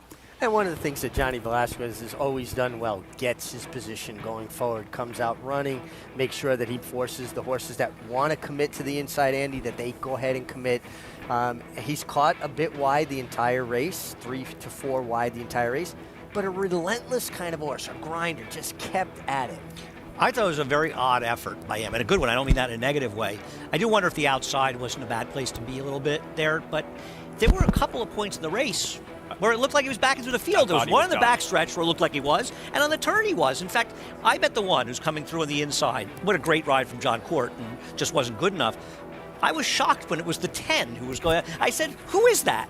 And it was him. I thought it was probably the favorite, or the 2, the second John choice. Velasquez encouraging him to pick up his feet before they hit the far turn. Looked spent. He was grinding, digging his way. He was running in stops and starts. He was running with the emergency brake on, and it looked at one point like he was going to back out completely. Then you say, okay, he's going to grind on and get a piece of it. And then he found another gear about the 8th pole. Johnny Velasquez went to a pretty stiff left-handed crop. Some horses need more encouragement than others. This is a bicycle horse. If you're not pedaling, he's not running. Drosselmeyer, Stay Thirsty come to mind. So if, Andy, he did not like the track, and I know you don't like that excuse, but John Velasquez, and we'll hear from Gary Stevens in a moment, he told Gary that he didn't necessarily like the track. Doesn't he deserve extra credit for still winning despite the fact that he didn't really care for that particular surface, if that was the case? I see some skepticism. If that were true, but I don't think that makes any sense whatsoever. This is a horse that got an 89 Beyer speed figure with an absolutely perfect trip in his prior start at Santa Anita. On the inside, on a track that was favorable at running style. In this race, he got the exact same figure under more adverse circumstances. And I would say it's a feather in his cap. So to suggest that he didn't like the track, nothing points to that being true. All due respect to John Velasquez, that's why I'm skeptical of those things. And that's why I believe in speed figures. I think they give you a more unbiased approach to how the race was. So I don't think it makes any sense that he didn't like the track. Would he have run 100 Beyer if he ran it? That wouldn't make sense. He liked it. Undefeated, doesn't earn any Derby points, a separate discussion altogether. Gary Stevens, you've had a day to sleep on this one, the Southwest yesterday. Your thoughts on Newgrange's performance and John Velasquez and his winning ride? Well, first of all, I'm going to believe a Hall of Famer that was actually on the horse, not a guy that's watching on TV, reading speed numbers. He's never sat on a horse. That's you, Andy. Have never sat on a horse before, so let's get that cleared up right now. Johnny Velasquez was blowing as hard as the horse was after the race. I understand that you don't understand what it feels like to have a horse that's not handling the racetrack underneath you. They start switching leads early on. He said he switched leads at least 15 times down the middle of the backside. That was immediately after he got off the horse. Johnny was as tired as the horse. I appreciate so much the way he can finish on a horse. I will say that I did the same thing as Andy. At the 5/16 pole, I thought he was in deep water. I thought he was done. I kept watching. I quit watching him. I'm watching the horses coming through, trying to sort things out. All of a sudden, I see a horse running down the middle of the track, and it was Newgrange making this other run. And I'm like, what the heck is going on here? So horses can fool you. This horse, the track yesterday, Andy, was so loose and cuppy. They were struggling all day long. I wasn't just talking to Andy, or to Johnny. I was talking to several other riders throughout the day, and they were not happy with the track. It wasn't Oaklawn's fault, nobody's fault. It was very dry, it was very cuppy. It didn't look dry, I know that on TV, but when I walked across that track to go meet Johnny, it was cuppy. My feet were slipping out from under me, and so I'll leave it with that. It was a great performance from Johnny B. A lot of guys would have given up. I loved watching him finish in full flight on a horse. Like you said, went left-handed with that strong crop, and he needed every bit of encouragement that Johnny did. There's no quit in Johnny at this stage of the game, and I don't see it coming for a long time, guys. I find that watching races on television and following the sport at the level that I've followed it and looking at speed figures gives me the right to have that opinion. The fact that I've never been in the back of the horse means absolutely nothing. I don't claim to be a rider. I've never claimed to be a rider, but I can evaluate their performances. And to suggest that that horse didn't like the racetrack yesterday, there is no proof to back up that assertion. But perhaps he'll run a different racetrack next time and run a 105 Beyer in victory and prove my opinion incorrect. I saw you on that merry-go-round in Saratoga. I thought you looked awful good. I'm very strong in the merry-go-round. Different perspectives. And then there's the now what conversation. Newgrange trained by Bob Baffert, serving a 2-year suspension issued by Churchill Downs. Can't run horses at Churchill properties. Cannot enter a horse in the Kentucky Derby. Horses he trains are not eligible to earn Derby points. So now, with this powerhouse ownership of Newgrange, a decision is going to have to be made at some point. There is a hearing on February 7th with the Kentucky Horse Racing Commission. Hopefully we'll have more clarity, but another story to follow what the ownership decides to do, the group with Newgrange moving forward. Well, the good news for these horses that haven't gotten points is that they've been 10-point races. Yeah. The big races start for the 50 points to 100 points. They're going to have to decide before that. Well, a horse only has one opportunity to run in the classics. They're 3-year-olds once in their life, and you don't want to see a horse, punished and not be able to compete because those points don't count. So I'm sure they're going to make the appropriate decisions to do what's best to give those horses the best opportunity. It's a really important point, and we have to get back to Oaklawn horses on the track for race number 6. But like the teams that lose today's AFC title game, NFC title game, they can come back next year. They have a shot at the Super Bowl next year. You're 3 only once. You have that one shot, and that's it. And it's not like Churchill Downs didn't tell people well in advance. So the owners that have chosen, and they have every right to do what they feel is best for their horse, but the owners have chosen to stick by Bob Baffert, they understood they weren't getting points. It's not like they stuck up on him 3 weeks before the race. Baffert still hasn't been formally charged. Possible medication violation going back to last year's Kentucky Derby with Medina Spirit. Again, a hearing on February 7th from the Kentucky Horse Racing Commission. We await clarity and see what happens with Newgrange moving forward, undefeated at 2 races he's won, offering Derby points. The Sham out west and the Southwest doesn't have any points. Meantime, back to the live racing in the 6th race at Oaklawn. The $6,250 claiming Sprint older horses and a heavy favorite drawn inside, Andy, Mr. Dougie Fresh, 6-5. What do you do with a horse like this? Claimed for $12,500 by Diodoro out at Santa Anita, was entered a few weeks ago at Oaklawn in a very good spot, was scratched for whatever reason, whether vet or not, and now comes back running for $6,000. These are negatives, especially for a horse that's 6-5, Richie. Well, they're negatives, but also Diodoro is aggressive. It is a $25,000 purse. So, basically, even though he's going to lose money if the horse gets claimed from the purchase price, it's a pretty big pot for lower-level horses. I get it. They're not going to lose money on the whole thing. But, let's keep in mind, it was claimed 3 months ago. So for 3 months, they've been paying bills. So there's about $10,000 in the horse. They claimed the horse for $12,500, so $22,500 is in the horse. He gets claimed here for $625,000. Yeah. Got $16,000 they got to make up. The purse is $25,000. They get $13,750. They got to pay the jockey. They're going to lose money over this whole deal. And Mr. Dougie Fresh is worth more than that based on his last race. I hear what you're saying. No, they want out. They want out, and they may get out, and they're sharp. This is a good horse. He used to, Cleary McLaughlin trained to be, originally used to run around here. I'm not going to bet these horses at short prices. And Where might you pivot? I would pivot to the 12 horse, Tomato Bill. Now, he's dropping down as well, but there's a difference. He's just sort of going the wrong way. I don't mind his drop down. He's also 4-1. And we've talked about this before. The bottom level, the drop to the bottom level is the biggest drop you can make with claimers.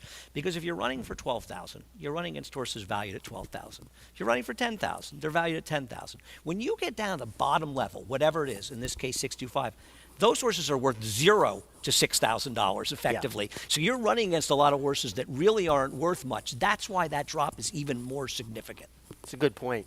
Yeah, because there's no other stop. That's the last stop. Right. Yeah, absolutely. And, Tomato Bill showed so much precocity a few years back. I remember him breaking his maiden in Saratoga. Christophe Clement trained him.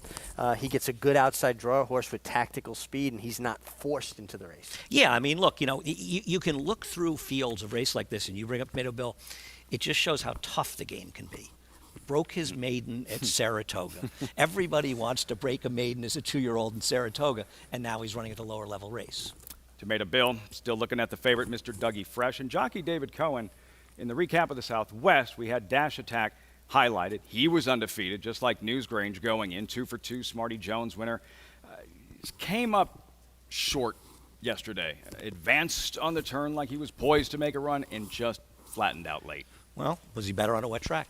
That's his first 2 races on wet tracks, you know. He distance, got a very good trip. Distance by Munnings. He's got a very good trip in those other races. It's funny with Munnings. He hated a wet track. He was an incredibly unlucky horse. It seemed to rain before every big race the poor horse was in, and he did hate a wet track. You know what I always find very interesting when we talk about, you know, just from a genetic standpoint, how many mares that I would have ridden and they had particular habits, and then you'd ride their foals and the foals would have the same habits. Like the mother would tell them in the fields growing up, like, you really want to give your jockey a hard time, lug in. They would do the same things their mothers did. It's interesting to talk to trainers too about the same thing. I mean, no trainer out there probably in history has had the kind of stallion success that Todd Pletcher has had. I mean, it's staggering. When you look through 2-year-old races, it's like every other horse, wherever they are, every other horse was trained by Todd Pletcher. And I'm sure he's very proud Todd knows, as he should be. Yeah. But I'm sure it helps him with his horses. I'll hear Chad Brown talk about it. Sure. Now, he was around Empire Maker a lot. He'll talk to me about Empire Makers and how many habits they have that they got from their father. It's really, it's so interesting to see it and how many times you'll see those similarities. You mentioned Ghost Zapper earlier, 2004 Breeders' Cup Classic winner, Horse of the Year. He is the sire of the favorite, Mr. Dougie Fresh. For M&M Racing, David Cohen rides. It is post time for the 6th, start of the late pick 4. Vic Stauffer standing by. 2 Dot. Time Heist. Last to load, Tomato Bill.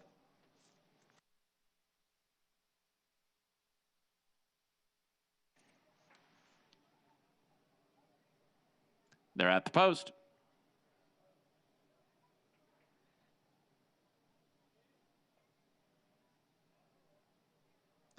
They're off. Tomato Bill and Kierkegaard shows speed when the Dove's Cry is close up. In the center of the track goes Newsbox. Mr. Dougie Fresh is at the rail. Then Praetorian and Kierkegaard, followed by Bourbon Cowboy, Smarty Grimes, and 2 Dot. And Papazar is at the back of the pack. So up the backstretch, the leader is Tomato Bill, and he's a half length in front of Time Heist in second. 2 lengths to Mr. Dougie Fresh, who moves through at the rail. Between horses When the Doves Cry and a 3-wide Newsbox. Praetorian is midfield with about 5 lengths to make up. He's 2 in front of Smart Time and Bourbon Cowboy. Then comes 2 Dot. Smarty Grimes is third last. Kierkegaard, and at the back of the pack it's Papazar, and at the top of the stretch it's Tomato Bill with Newsbox alongside. Tomato Bill, 3/4 of a length. Newsbox is second. 3.5 lengths now to Praetorian. Mr. Dougie Fresh not doing enough yet. Final furlong, Tomato Bill and Newsbox. They are matching strides. Tomato Bill half ahead in front. Newsbox is second. Praetorian is third, and now Newsbox runs by Tomato Bill and takes the lead. Late run from Kierkegaard. It's Newsbox in front. Newsbox won by 2 3/4. Tomato Bill was second. I think Kierkegaard just beat Praetorian for third. Newsbox, late surge in the 6th race at Oaklawn. 10th lifetime win, first in 6 tries at Oaklawn. Excellent job by Cabrera, and I tell you, he's a rider that I'm kind of unfamiliar with. I like what we've seen from him. He's good. In watching these races, and it's nice to get a chance to see some of these riders you're not familiar with. He got this horse in position, Richie. It made the difference. An excellent ride by Arrieta. I got what I wanted with Tomato Bill. He was just second best. Yeah, second best, but I agree with you. David Cabrera is a rider that is very position conscious, puts his horses in positions to win, and a very strong finisher on a horse. And it certainly helped here, and we talked about Mr. Dougie Fresh. I'm sorry. So. Bet horses like that at short prices at your own peril. Not to say they don't win sometimes, just because he lost doesn't mean others don't win. But as a rule in racing, try to find alternatives to horses like that. I found one and I lost money. Your concerns not unfounded regarding the favorite. Newsbox takes full advantage. Southwest Racing Stable, Gennaro Garcia, the Icebox 7-year-old Newsbox with David Cabrera in this 6th race at Oaklawn Park. And when we return, this filly is legit. Running up the score in yesterday's Martha Washington. Legendary trainer tried to tell us how good she was, and yesterday she proved it. Secret Oath for D. Wayne Lucas, 10 points closer to the Kentucky Oaks. A Grade 1 winner of nearly $2 million, Silver State hails from the sire line of legendary Claiborne stallion Danzig. And his second dam is full sister to Kentucky Derby winner Monarchos. After winning the Oaklawn Handicap, Silver State defeated Knicks Go in the Grade 1 Metropolitan Handicap. On the board in 12 of 14 starts from ages 2 to 4, his career included a 6-race winning streak. Grade 1 winner Silver State, standing at Claiborne Farm.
Thanks for spending part of your Sunday with us on America's Day at the Races, as always, brought to you in part by Hillendale at Alapa.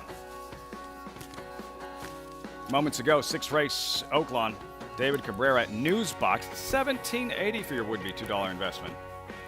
Always in position to win. Son of Icebox, you point out, trained by Nick Zito. Nick Zito with 2. Todd Pletcher and Nick Zito both had 2 in there. There was a dialed in as well. They run in back-to-back years in the Derby. Dialed in, Icebox. Dialed in, I believe, was a favorite in a Derby. Icebox ran second from far back. I bet Icebox, behind Super Saver. That's right. And Dialed in ran 4th, I want to believe. He was in the Shackleford. Animal Kingdom, Nero, Shackleford. Yeah. So what was that? God, that's been 2011. Been that long. Yeah. Dialed in was a good horse. He beat Shackleford when he just got over the wire in the Florida Derby. Zito here. There, Newsbox, David Cabrera, $17.80.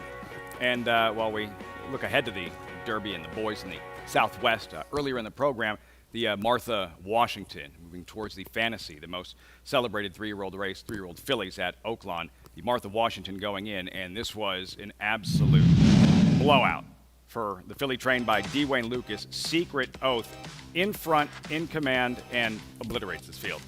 And it was really a different circumstance than her big win prior to that, where she ran the 93 Buyer.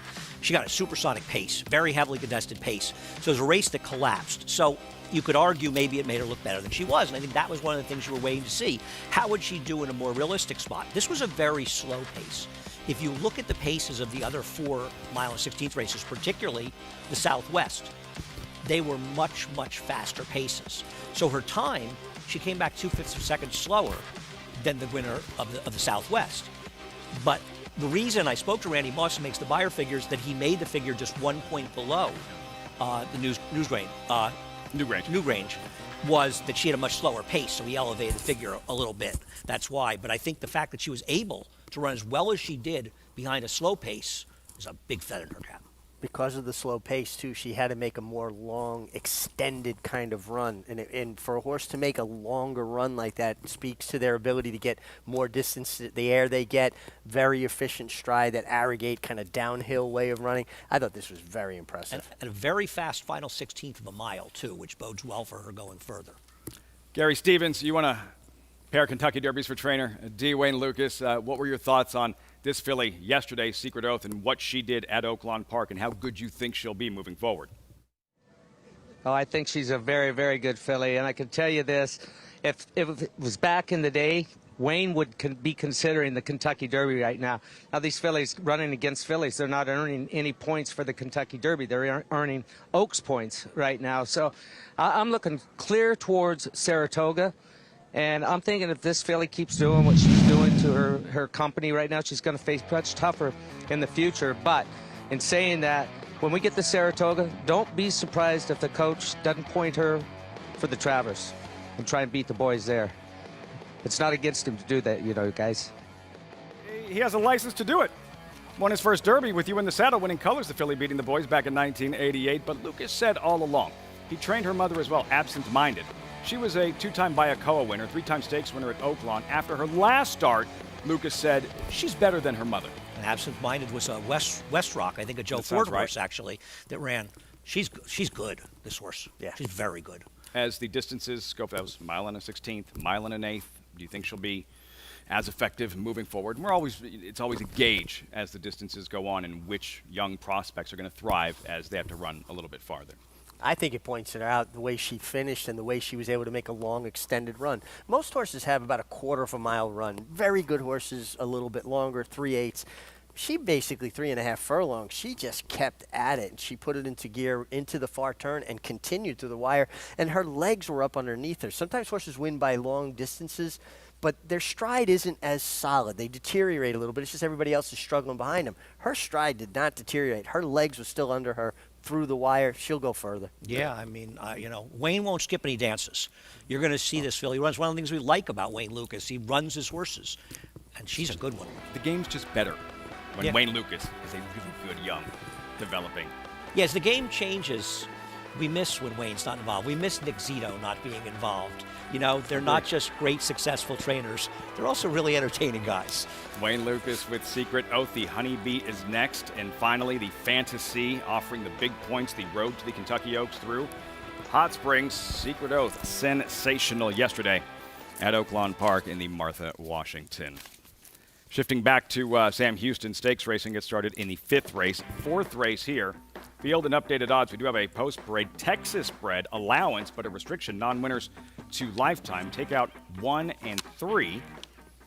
We'll start with a long shot in Texas Titan, who you'll see momentarily. There's Texas Titan. 31-1 with about, well, they're showing post time, but we have a few moments. The 1A, but breaks from the far outside post in this race. Scratch number 3. We'll see the 2 here on the honor roll. 1 for 39 lifetime. Tough to endorse. Tough to endorse. Could be a part of the pace, particularly with the rail draw. Does have some speed, but has very little finish. Long shots side by side by side. Number 4 in Texan Boy here on paper, just overmatched at this level. Yeah, overmatched in this level. And if I had gone to school, I'd have made the honor roll. I'm sure of it. You an honor roll student, Andy? Yes. And look at what a great success I've become. Fando, 1 for 20 lifetime. That one win was on grass. Number 6 and running Jesse, lightly raced 4-year-old gelding. Yeah, kind of put it all together last time. Could take another step forward. 6-1. Trainer has a horrible record off the claim at Sam Houston. Carl Broberg. 3 for 41, 7%, 29 cent ROI. That sounds bad. That is bad. Is it bad? And I like to make fun of Carl sounds Broberg, bad. so it's always particularly good. Mac Be Quick we He saw. can take it. And then the 8 little mark here with Richard Aramia. Another horse that could be close, forwardly placed. You love horses off 1.5 layoffs, Richie. This is your horse then. Well, he'd be fresh. He's fresh. He's ready. Ready Edge, the favorite at 2-1. Yeah, I thought Ready Edge was pretty dangerous in here. I think the question becomes how fast the pace. He's the speed of the speed. The scratch of the one helps him, but it could be quick. Daryl's Little Diablo to the outside contender with Carlos Montalvo. Another horse that has some speed, should be involved early from the outside. Silver and Gold, 59-1. Oh, I'm sorry. We had to go back. We had to go back a step here. It's an honor roll thing, We sound like honor roll students right now. My Gold and Them, contender 5-2. Raylo Gutierrez going well. I like this horse. I hope he can stalk off the quick pace in here for my main man, Raylo Gutierrez. He's going well, riding well. He is. He's at Sam Houston. He's been riding at Fairgrounds, been riding at Oaklawn, and he's always been a good rider, but I think he's starting to really break out. Well, you can see his confidence level. He's gotten to a point where he knows he can win and win at the highest level. Nice ride yesterday at Gulfstream at a big price. Wolfie's Dynaghost. Wolfie's Dynaghost winning on the synthetic for Tommy Albertrani. And now Ray Lou and I have been friends since he came to ride here. When Ray Lou first came to ride in New York, he used to stop by my office sometimes after the races, and we would look at replays and talk about some races and stuff, and we become friends over that. And a lot of people know him, and he's fun on Twitter and stuff, and he's a very good guy. He claims he went to college. I'm a little, I want to call his bluff on that. I want to see his. I think he was an honor roll student. I want to see his diploma. No, I'm a big fan of Ray Lewis and think he has a big future in this game. That goes a long way. Interacting with the fans, his presence, he's likable, and the politics involved in that. From that standpoint, relationships in racing and how important that is for a young rider. Oh, absolutely. And understanding that sometimes criticism can be your friend, that you learn by getting things pointed out to you, something that, you could work on, something you can do better, maybe an approach or a different perspective about something. Andy didn't want to see me showing up in his office when I was done riding. Let me tell you something. I've learned an enormous amount in my life from Mr. Migliore and discussing. I think you've been a great asset to me in talking about trips and watching races and asking you, seeing horses, things happening, watching race with you and asking you, this horse is not going forward. And I remember one of the things I learned from you is horses running on the inside. They're often uncomfortable seeing the inside. I would talk to you because when I first got in the game, I thought a horse gets an inside trip. They're saving ground. They're going the shortest distance. Why aren't they moving forward? This horse is better than that. And you're the one who sort of explained to me that sometimes horses are uncomfortable in there and they kind of paddle along down the inside. Yeah, just being a bit claustrophobic or maybe the kickback. Some horses just don't handle it very well. Now, a horse is naturally outfitted with kind of a clear eyelid that kind of protects the eye from the throwback, but it's still hitting them, and some horses are reluctant to run through it. You mentioned Ray Lou and the relationship with the fans. One of the things that's been, social media can be good, it can be bad, but there are good things about it, and one of them is somebody like Ray Lou being on social media, engaging with fans, having fun with them, people sort of getting to know them a little bit. Some trainers, Mark Hennig, good on trainer that's been around, but Mark's, he's fun. He has. And it gives a chance for people to feel like they get to know players in the game a little bit. And then they'll see them at the track and say, "Oh, I follow you." And I think it creates relationships going forward. And I think Chad Brown joining Twitter, I think it's given people an opportunity to see that Chad has a sense of humor. He's a fun guy, and he's been fun on it a little bit. He has, and he's shown a kind of a very witty sense of humor on there. It's a mystery. A lot of people didn't believe that was him. No, I kept telling people over and over again, believe me, it's Chad. I am friends with him. I knew it was him. When it first showed up, I said, this is you. And he said, yes. But people didn't believe it. I think that's the reason. They didn't realize that Chad is a good... Listen, to me, Todd Pletcher is one of the most entertaining, interesting people in the game. I wish that Todd Pletcher was out there more because I think a lot of people don't realize not just how bright he is and thoughtful, but he's also a very funny guy. Quick, dry, sharp Todd Pletcher. Circling back, was a young Richard Migliore, were you coachable? Did you take criticism well? I definitely was. But I came up under a contract to Steve DeMauro, who was a tough taskmaker. Somebody who would hold my feet to the fire about things. And I remember winning on a filly out of Dearly Precious, Dearly 2 by Nijinsky. I love Dearly Precious. And she won by 4 or 5 lengths and going back to the barn and getting really yelled at by winning by too much and riding her too hard, and told that you don't win by daylight, especially with good horses. So the next day on a 25 claimer for Mr. DeMauro, Sal's son, I was trying to just win by a little bit, and George Velasquez beat me a nose, and then I got yelled at that night. So I said, guess what? I'm going to do it my way and ride him hard. Damn if you do, damn you showed if you him. don't. Dearly Precious. She was her chief rival as a 2-year-old. Richie was. Optimistic Gal, the Firestone. won the Alabama. Yep. Dearly Precious won the Acorn, I want to say. They were very good horses. Mr. They were DeMauro my first had loves. Wajima and Dearly Precious within the same time frame, and he was the Eclipse Award-winning trainer as well. Yeah, same 2-year-old and 3-year-old, right? Yeah. Not sure anyone in this field is that good, but a fun competitive race. This sprint about to unfold at Sam Houston. The stakes racing gets started in the 5th race. 6 stakes races tonight. You'll see 4 of them on America's Day at the races. It is post time. Live from Sam Houston, Nick Tamro standing by.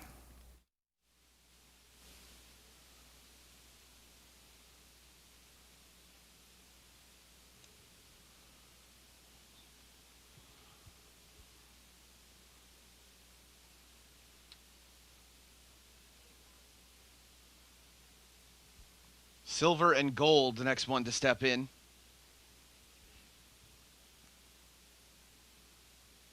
Running Jesse.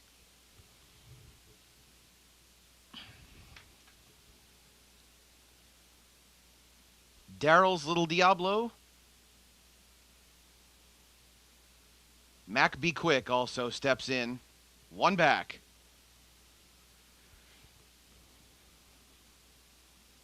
Eleventh and last to load will be Texas Titan. Texas Titan. And Garrett Steinberg donning the Speed Silks. They're going to load widest. They're in. All set.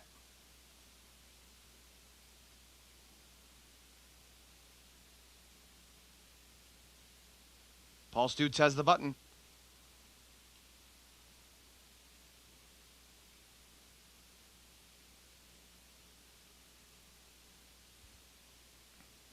Gates are back and they're racing.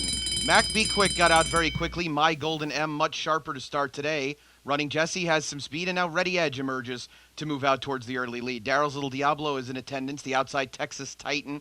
Little Mark is on a loose rein to stay within range on. The Honor Roll is along the inside. It's then 3 lengths back to Fando, just in advance of Texan Boy, and 5 lengths back to the trailer Silver and Gold. It's a well-strung out field down the backstretch. They are moving right along. 21.96 the quarter into the far turn. Running Jesse just in front of Mac Be Quick. 3 lengths back to Ready Edge. Now around the outside, Daryl's Little Diablo. My Golden M trying to come through on the inside. 3 lengths back, widest Texas Titan covering Little Mark on the Honor Roll. Rest have to get moving. They're approaching the quarter pole. Mac Be Quick has wrested command from Running Jesse. The outside, Daryl's Little Diablo. My Golden M looking to squeeze through between horses as the field turns for home. Mac Be Quick. Here's My Golden M coming on through. My Golden M the outside, Daryl's Little Diablo still pitching away. Mac Be Quick, but My Golden M got the split and grabs command with a Raylu rally up the rail. My Golden M has command. Mac Be Quick fighting on. My Golden M and Mac Be Quick. My Golden M scores.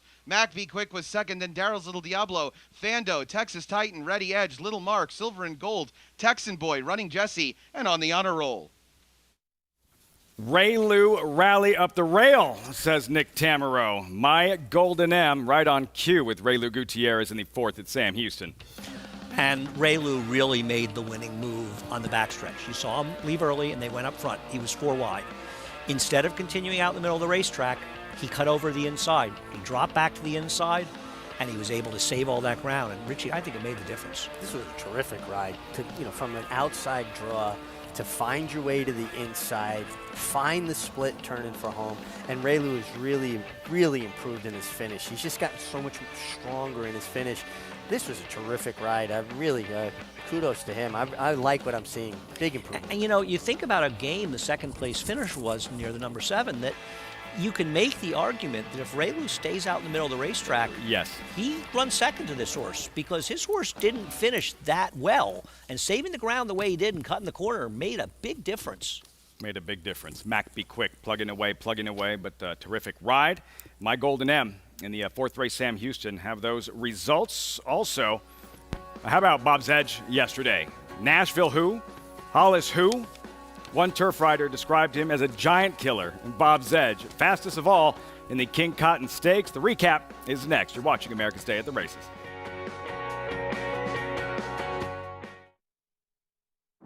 This is the horse. He is just too good.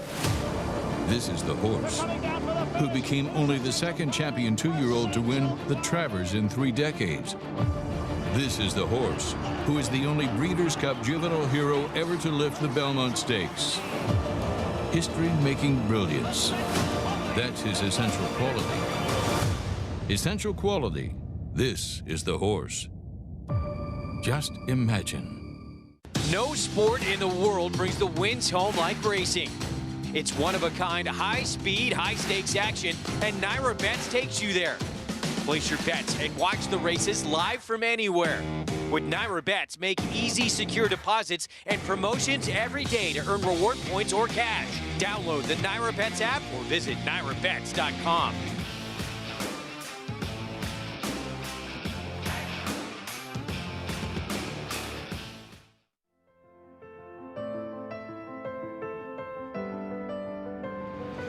It's a domineering displayed by the ultra-talented McKinsey. McKinsey Preservationist Vino Rosso and Yoshida. McKinsey's in front.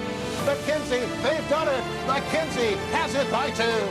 It's McKinsey in a dominant performance. Pure class in the Malibu.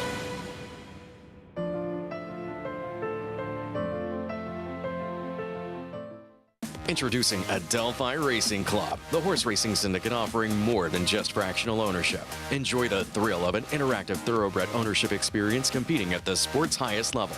Attend events where you'll interact with top trainers, industry professionals, and club members. We've cheered on winners from coast to coast at top tracks such as Santa Anita and Saratoga. And it will be Exotic West. Become part of a group that celebrates success together. Visit AdelphiRacing.com and join the club today.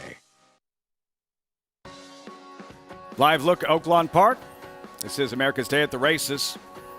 Live racing continuing from Oaklawn and Sam Houston Race Park, where the stakes racing is about to get underway. Yesterday is when they had the stakes racing Oaklawn, the 3 stakes races, 3-year-olds en route to the Derby and the Oaks. And then the sprinters in the King Cotton. Really excited about this rematch with Nashville and Hollis, another quality sprinter, had other ideas. Right from the start, though, for Nashville, not the way they drew it up on the chalkboard. No, a speed horse who got squeezed at the break, broke a little bit slow, and horses like water tend to flow to empty space. And then he rushes up, and I just, question the wisdom of that. How many times do horses rush up after breaking slowly? Maybe it would have been an opportunity to just try to sit and make one run. Nashville obviously has a serious amount of talent, but he's got injury, got issues, physical issues. I think if you want to see Nashville again, you better head to Tennessee. I laughed at the tweet. I laugh at it now. Yeah, but meanwhile, there was a very, very impressive performance in this race. Bob's Edge just absolutely crushed the field. Hollis was a total no-show. What happened there? He was up front early. He sort of dropped back. At first, why is the rider taking back so much? I don't think it was a rider. I just don't think he was running for him. He never ran a step. I just don't think we can trust Nashville going forward after a performance like this. I understand what Richie's saying, and I don't discount that at all. It's a very valid point. I just wonder, given his, his layoffs and the situations, he's got these issues. But Bob's Edge, he had shown potential as a 3-year-old. First start as a 4-year-old, looked pretty good. He's just honest. He's honest, and his effort shouldn't be lost in all of that. He made an extended kind of run himself. He jumped into the race at 3/8 pole and finished the deal. Yeah, no, he dominated. No question about it. He was very good in there. The other horses may not have shown up, but he did. Nothing fluky about it. Bob's Edge yesterday. Gary Stevens still with us in another stakes win for Larry Jones. Gary, who had a Bob's Edge cranked up and ready to fire in yesterday's King Cotton Stakes. Look forward to seeing him perhaps in the Whitmore and eventually the Account Fleet, Oaklawn's marquee race for sprinters later on this spring. We'll check in with Gary Stevens in just a moment. But as you saw, we do have horses on the track for race number 7. We start with Clay's Cloud Burst. Kelsey Haar seeking a second win this afternoon. Yeah, this one does drop down significantly and might be a little bit interesting. 4-1, Francisco Arrieta on Emiataz. Yeah, Francisco Arrieta. Stretching out. Not great numbers. You don't see Danny Pites, the trainer, stretch out a lot, Richie, this win. No, and it's kind of interesting, but he's had no speed sprinting. Yeah. Red Queen, David Cabrera looking for a second win. I prefer the maiden to come out. This was a short price and ran okay, but I'm going to prefer horses dropping in this race to this horse. I'm a bad favorite. Perfect Mistress, Tiago Pereira. Yeah, a horse that's run at this 30 level, moved up to 50, now gets back to the 30 on the stretch out. Blame Nelly for Larry Jones, King Cotton winning trainer. Let's get back to this horse after the post parade because I want to talk to Richie. Why is a trainer like Larry Jones stretching a horse out that seems to fall back in sprints in every race? Seems odd. Continue that conversation. There's Wild Business.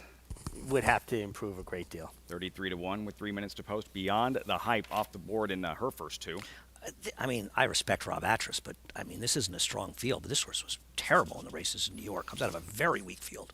Ricardo Santana aboard, scratch number 8, Big Java. Kano is 14-1, pictured. Yeah, I just didn't like this horse stretching out. It comes out of some slow races, but this isn't exactly a talent-laden field. Undecoded towards the outside for Jason Barkley. This is a horse that had enough speed to stalk sprinting. I think 20-1 is too big a price for this horse. Gray filly, she's cold as ice. I think that 14 to 1 is too big a price on this horse, Richie. I mean, the recent figures put this horse in the mix here. I thought this horse was a little bit interesting at a price. I mean, I prefer others. I thought the 2 makes a certain amount of sense. The 1 is dropping. It's kind of a big mess, but this was a big price. It's live.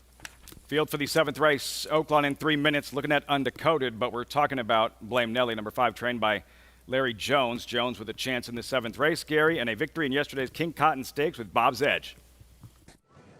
Yeah, and he was being congratulated by all the horsemen, the fans, and the excitement. You would have thought he just won the Kentucky Derby. I'll tell you what, his legacy is going to be that what a horseman he is, hard worker he is. It's nothing for him to load up his trailer with horses and drive to Kentucky to his farm, exchange horses out, bring a new load in, and he's a likable guy. I'll sit and talk with him for half hour, 45 minutes in the morning, not necessarily talking about horses, talking about life itself. But all of his peers are big fans of his. Like I said, everybody rooting for him yesterday, including myself, guys. Larry Jones with Bob's Edge yesterday, the terrific fillies, Kentucky Oaks, that he's won during the course of his career. Terrific trainer. And, yeah, that was a feel-good story yesterday at Oaklawn following the King Cotton. And it's interesting, you know, he has the 5 Blame Nelly. His numbers stretching out maiden claimers are not good. He's obviously a very good trainer, a very successful trainer. And I look at this horse, Blame Nelly, and I just ask myself, you've got a sprinter that keeps falling farther and farther back in the sprint races, and now he's going to try to stretch it out. So maybe is he hoping he can get clear of the lead or something and maybe get brave? Well, I think sometimes you see a horse move in the morning and there's an efficiency to their stride. They get in a good rhythm. And you run them sprinting, and you feel like they're scrambling too much. They get out of their comfort zone, and maybe stretching them out, they're going to get into that good frame, that good rhythm, and they'll be more balanced, run into the bridle a bit more. That's, I would assume, what he's thinking. She is bred to run about 9 miles. Yeah, I mean, maybe that's just what it is, and maybe he just feels like it doesn't really matter if she's tiring those races. It's just interesting. And the other thing is, listen, he's tried her sprinting. It's not working out. So now he'll try something else. I mean, at a certain point with horses, you just start checking the boxes, as Richie likes to say, right? Yeah, absolutely. She takes a slight drop in class. She stretches out. Her pedigree indicates that from a pedigree standpoint, you think she would go a little bit further. But also, what did I say? Mrs. DiMaggio had how many kids? Yeah, you know, pedigrees are funny, right? Because sometimes you see horses that are complete anomalies. You see a sprint pedigree where a horse does fine going longer. I mean, they matter, but it's like, you know, you're looking at Derby horses. Are they bred to go a mile and a quarter? These days, most horses aren't bred to go these long distances. And as Wayne Lucas says, they all get the distance. It's the question how fast. How fast can you get the exactly. distance? Red Queen by Gormley, a Santa Anita Derby winner. Red Queen, what happened in her last start? Wound up finishing 4th here. This was the first week of January at Oaklawn Park, Red Queen. It's hard to see what's going on there. The thick fog that afternoon at Oaklawn Park. Some trouble in this one, wound up coming up about a length and 3 parts short. Well, she's lugging in. I mean, that's the issue there, lugging in. I mean, sort of bother check. Well, she caused her own problems. I would not have written it that way if I were a chart caller. I would have said lugging in severely, because I don't think she was bothered as much as just caused her own problems. Well, the 7 did come out as well. I mean, you know, they kind of crossed paths. She was veering in as that one was veering out. Okay. Honestly, could have been a very dicey situation. Did really well not to clip heels. And when you clip heels at an angle like that, horses will have a tendency to stumble. I have a problem just in general with a horse like that at a short price. I mean, I guess she can win this race. But I just have a problem in general with a horse that has those bad habits, because sometimes no matter good a trainer you are, you can't convince a horse to stop doing that for whatever reason. What's the mindset, Richie, when you're riding a horse that did something like that in their most recent effort, as David Cabrera did Cabrera back on today? Well, I think David Cabrera had to learn something from that experience. He was going to a right-handed crop at that point. Now, you don't steer a horse with the crop, but you use it as an aid. We talk about aids. Jockeys ride with shorter stirrups, so they lose their leg aid. So they don't have the same aids afforded to them as somebody riding equestrian or in a show ring, if you will. So I think he's got to be prepared. He's got to have the crop in his left hand to help guide her, and be aware that she has that tendency. Keep the bit in her mouth and keep her as straight as you can. Do you think that maybe this is a bit of a lug-in horse, and maybe she, like we were talking about earlier with lug-in horses, that maybe if she can get over the rail, she'll be a little more comfortable? Yeah, and she showed enough speed last time that I think he could get her to that forward position going to the first turn. Yeah, I mean, that's what I'm thinking. I mean, the horse that has the most speed could be the horse you mentioned, Undecoded, who's come down from that bigger price. That horse has the speed to clear, but I agree, if Cabrera's aggressive, maybe at the worst he's sitting second down the inside. And hold the inside position. Yeah. Handicapper's not too concerned. She is the favorite at last check. Red Queen. It is post time. Vic Stauffer standing by. Race 7 live, Oaklawn Park.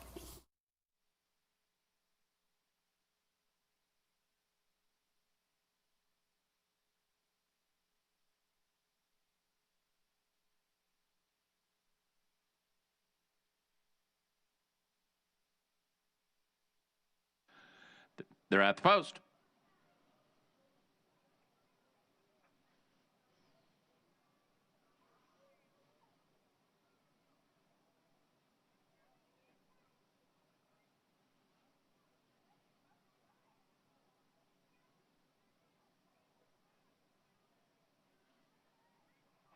They're off. Perfect Mistress breaks well. So does Blame Nelly. Red Queen is close up, Beyond the Hype, and Undecoded in the center. Then comes Clay's Cloudburst, followed by Emity Oz, and at the back of the pack are Keno, and the trailer is Wild Business.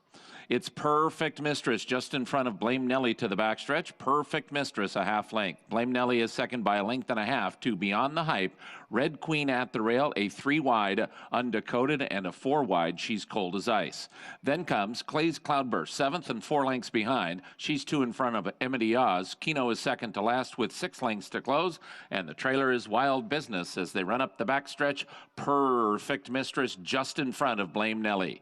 Perfect Mistress at the half-mile marker, a half length in front of Blame Nelly. Here's She's Cold as Ice in the center, and she moves up nicely to take third and less than a length from the front. Red Queen, Clay's Cloudburst, and Undecoded are all next. Then it's 2 lengths for the back to Keno. At the rail, Emity Oz is 7 from the front. Beyond the Hype has dropped out of it. She's going nowhere, and the trailer is Wild Business. Around the far turn, it's still Perfect Mistress just in front. Perfect Mistress, 3/4 of a length to She's Cold as Ice. Here's Red Queen to move through inside and take over third. Red Queen's on the move, gonna need a way through at the rail. Perfect Mistress, top of the stretch, a length in front of Red Queen, who now means business, and here comes Red Queen in the blink of an eye, and she slingshots to the lead. Red Queen now 2 in front of Perfect Mistress in second. Emity Oz is third and Blame Nelly, but it's Red Queen and Perfect Mistress to the wire, and Red Queen is clear, and Red Queen has won it. Red Queen won by 2. Perfect Mistress was second. Emity Oz third. Close for fourth between Undecoded and Blame Nelly. No swerving today. Straight and true. Red Queen graduates in her 4th career start in the 7th at Oaklawn. I think it's really interesting, the conversation that Richie and I had before the race with her being a lug-in horse, and it just seems so clear that Danny Cabrera felt exactly the same way, Richie. Yeah, you could see from early on, his whole mindset was to stay on the inside, and he got beautiful position in behind the pace, about 4 or 5 lengths off the lead, but he never even thought about leaving the fence. And you could see, you said he was riding him a little gingerly around the turn because he was waiting for that spot, and that's exactly where his head was at. He learned a lot about her last time, and when a rider takes the time and really learns from an experience for the horse, that's the end result. And when a horse is able to be comfortable as opposed to be uncomfortable, that's when the horse can deliver to its ability. And this is very interesting. It's funny because randomly we sort of mentioned earlier, I was talking about horses that, want to run inside, lug-in type horses. This is clearly one of them. Now they'll probably draw post 10 in a 2-turn race next time they run, and there'll be nothing they can do about it. Which you would fake to an extent if that does happen, right? Sure. I mean, yeah, you have to, knowing horses, traits in this situation. I mean, Cabrera couldn't have pulled this off more perfectly. Good ride. Prop uncocked late. David Cabrera, another win. Results coming up, Oaklawn. Also, Todd Pletcher yesterday, Irad Ortiz. They enjoyed a good couple of years yesterday at Gulfstream. Life is Good, Pegasus World Cup. Colonel Liam in the Pegasus World Cup turf successfully defends his title unraced in 8 months. So much for rust. Good Magic's in front. Good Magic pulls away from Solomini. Good Magic's gonna win his first race, and he's gonna do it in the Breeders' Cup Juvenile. Good Magic to the front of the field in the Toyota Bluegrass to win it. The champ is back. Good Magic in a good-looking performance. 800,000, 75, 800, 75, 8.5. Pete, 775,000. Thank you.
Welcome back to America's Day at the Races. As always, brought to you in part by Naira Bets. Bet any track, anywhere, anytime with Naira Bets. Sign up today to earn your share of over $7,000 in bonuses this weekend. Get started at NairaBets.com or download the app.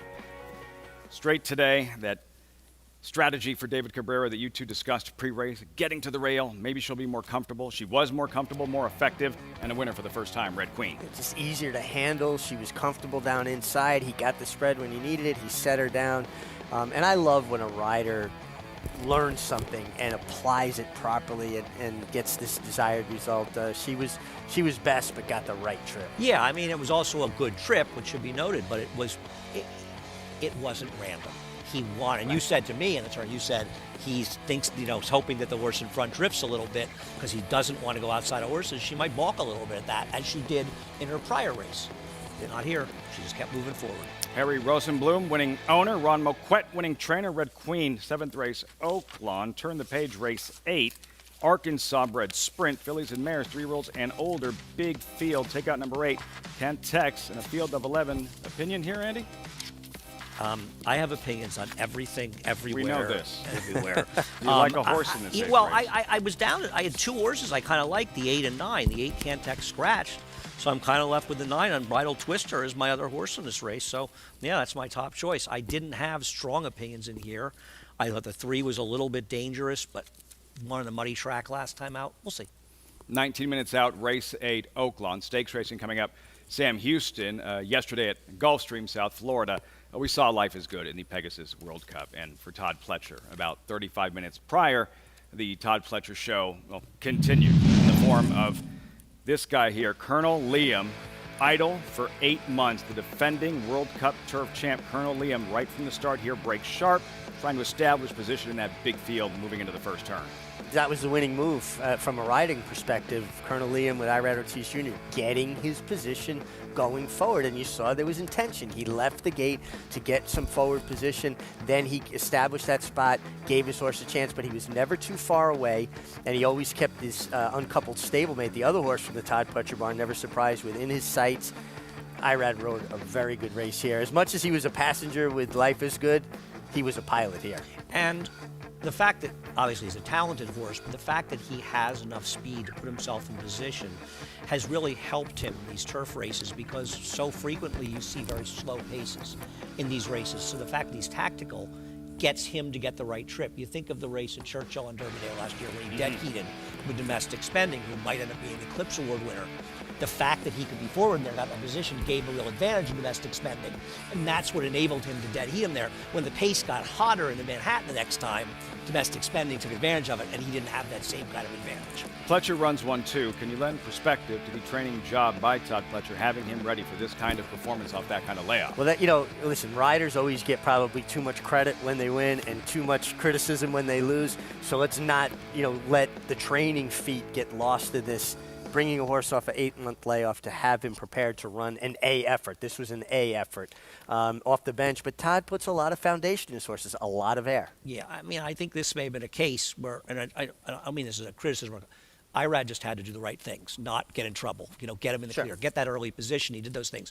Todd's the one who had to get this horse ready off of the extended layoff, and he did it brilliantly. Another big part of that story is the fact that Irad Ortiz was riding. He had the win with Life is Good, the win in the turf with Colonel Liam. Doctors originally told him after he banged up his knee that he was going to be ready by yesterday. And he was still able to suck it up, go out there, deliver those rides. On the excitement for him, not only winning those big races, but for a while didn't look like he was going to be able to compete on the program. I'm thinking $1 million and $3 million was enough incentive for Irad to get his act together. You beat me to the punch. I was going to say it's amazing with those big purses how quickly you can heal. The Mig would have come out in a body cast to ride in those races if he could have. The sweep, Todd Pletcher running 1-2 in the Pegasus World Cup turf, back-to-back Colonel Liam. And for Ortiz and Pletcher, the victory also in the Pegasus World Cup with Life is Good, devastating in South Florida. Sam Houston, where we have stakes racing coming up. First of 6 stakes races, they are on the track. You'll meet the field. That is next from Sam Houston Race Park as our coverage continues on this Saturday on Fox Sports 2.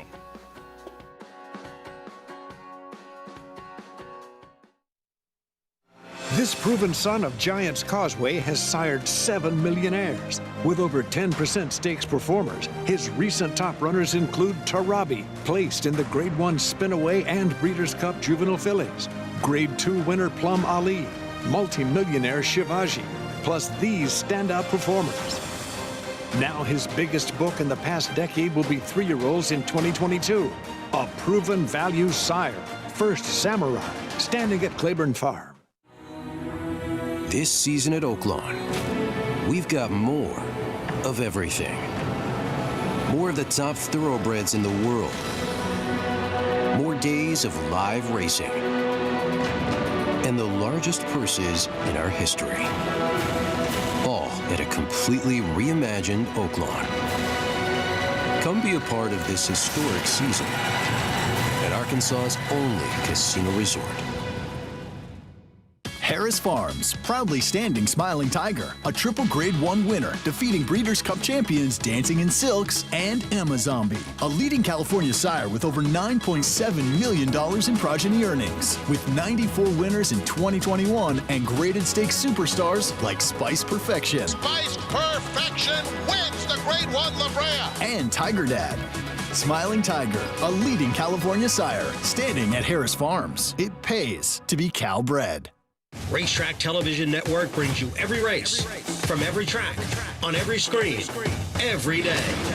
With monthly packages starting as low as $5, RTN gives you great value and access to more live HD streaming and race replays than anyone. Visit RTN.tv today to sign up and watch on almost any device, including Roku and Amazon Fire. Use promo code TRYRTN for a 5-day free trial.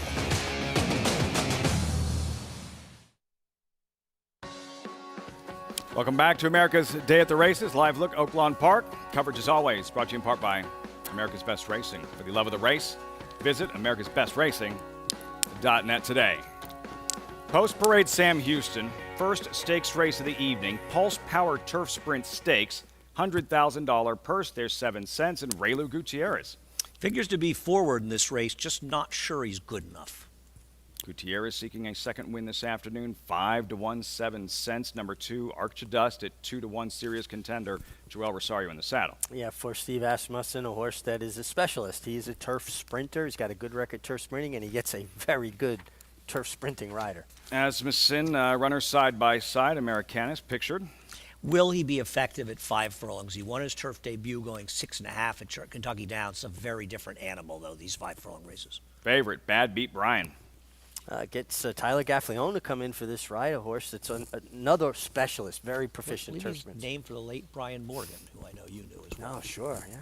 Another Asmussen runner, number 5, Grinning Tiger. Seems to have a big imprint in a lot of races. Joel rides the other one. This one is stepping up in company more, though. He met a nice horse in Just Might last time. Big Scratch, the connector. You saw Tut's Revenge, outside Sarcastic Tone. Long shot, 18-1. Yeah, big price for a horse that does have turf in the pedigree. I have to smart remark, a turf sprinter, and how ironic. So there is turf pedigree there. It's funny. It's real turf move-up pedigree, too, on the dam side. But, you know, you look at Totalis, the sire of the dam, and you wonder how proficient can he be, because even though he's had some speed in some of those somewhat shorter races, there is such a difference, I find, Richie, between sprint speed on the dirt and the turf. The turf sprinters are faster. They are. They have quicker gate speed. Their first different eight animal. It really is. It's completely different. They are so fast. I prefer Archdust in this race. Now, he is coming off a layoff, and you do want to, ask what happened last time at Ellis, because he really ran badly. He was a bit wide in there, but he's run some very tough races before, and Badby Bryan has improved a lot for Mike Maker, but I thought maybe Archdust had faced some better horses in some of his races. He has no, he's never run against Badby Bryan. Sorry. Bad Beat Brian, who won the Tom Benson Memorial. This was at Gulfstream early December. Had Hooked Connector, again a key scratch who was out. There is Bad Beat Brian in winning that Tom Benson Memorial in his latest start. It's an interesting because he is not a speed, and the thing I think sometimes speed is very dangerous in turf sprints, but there are very good turf sprinters that come from way back. That funny step he took right there. Yeah. It looked like he was getting keen. He was getting up on heels a little bit, and he was a little bit awkward changing leads. Sometimes the horse gets their head up in the air a little bit, and they just don't do it as smoothly. What's interesting is this horse pulls. I mean, they're rolling up in front of him, and he was in the bridle, so I think he can be tactical. How much ground he makes up late? He's not that slow. It's just these turf sprints usually feature fast paces, you know? And you look at the races where he was closer, they were a little bit longer.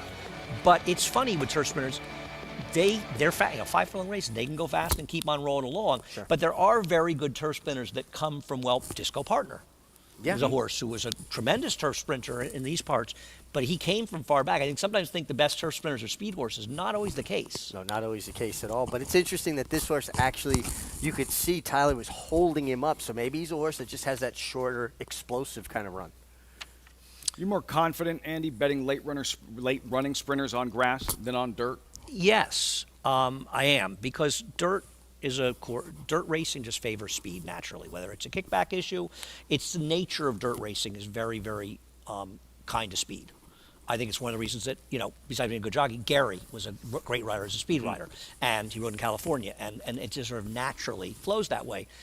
I always thought when we first started running a lot of turf sprints in New York, I love betting turnbacks, routes to sprints in the dirt. It works. I thought, gosh, it works on dirt. It's going to work even better on turf. It doesn't. No. They're so specialized turf sprinters. It doesn't work. A turf sprinter can close, but the turnbacks don't work. Worked on the 6.5 down the hill at Santa Anita. Get a horse turning back from a mile 60. That Boy, played they were more killing like it. a mile Bobby's altogether. kitten. Yeah. Bobby's kitten. Joel Rosario, who to me is the best turf sprint rider I've ever seen. What makes him such a good turf sprint rider? He's patient and he never gets flustered. So he can save ground, get in tight spots, and he doesn't lose his cool. That's the patience the key. And he will sit in there, and horses can accelerate on turf. It's less a function of the race slowing down as horses having what we call a turn of foot, acceleration. And when you can hold the horse up and be patient, it just intensifies that turn of foot. An intense grinning tiger you just saw acting up as they cross over to the turf course. Key to success for Rosario and Archidust early on here, Richie. I think just getting into a good rhythm. He's not going to be too far away, and hopefully he gets a good inside pocket pit trip. And, you look at, he rode a Christophe Clement horse that he rode at Saratoga that won a stake last year that got herself in tight between horses in the stretch. And people were saying he got stopped in the stretch. He didn't get stopped. Because Joel was such a cool customer, he didn't panic, and then it opened up. I remember don't remember that the race? name. I remember the race. Yeah. Can't remember the name. Remember the race. Yeah. There's a difference between getting in trouble or steadying or checking at a position than maybe being on pause, having to wait a moment. And horses on the turf can then still accelerate. Dirt, it's harder for horses to stop and start. Let's see what Rosario does with Archidust. Bad Beat Brian, the favorite. Nick Tammer with the call. First of 6 stakes races from Sam Houston. Post time for the Pulse Power Turf Sprint Stakes. 2 back. Tut's Revenge.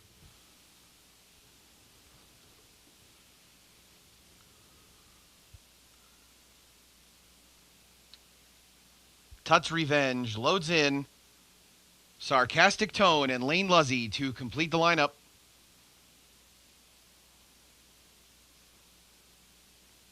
Sarcastic Tone steps up.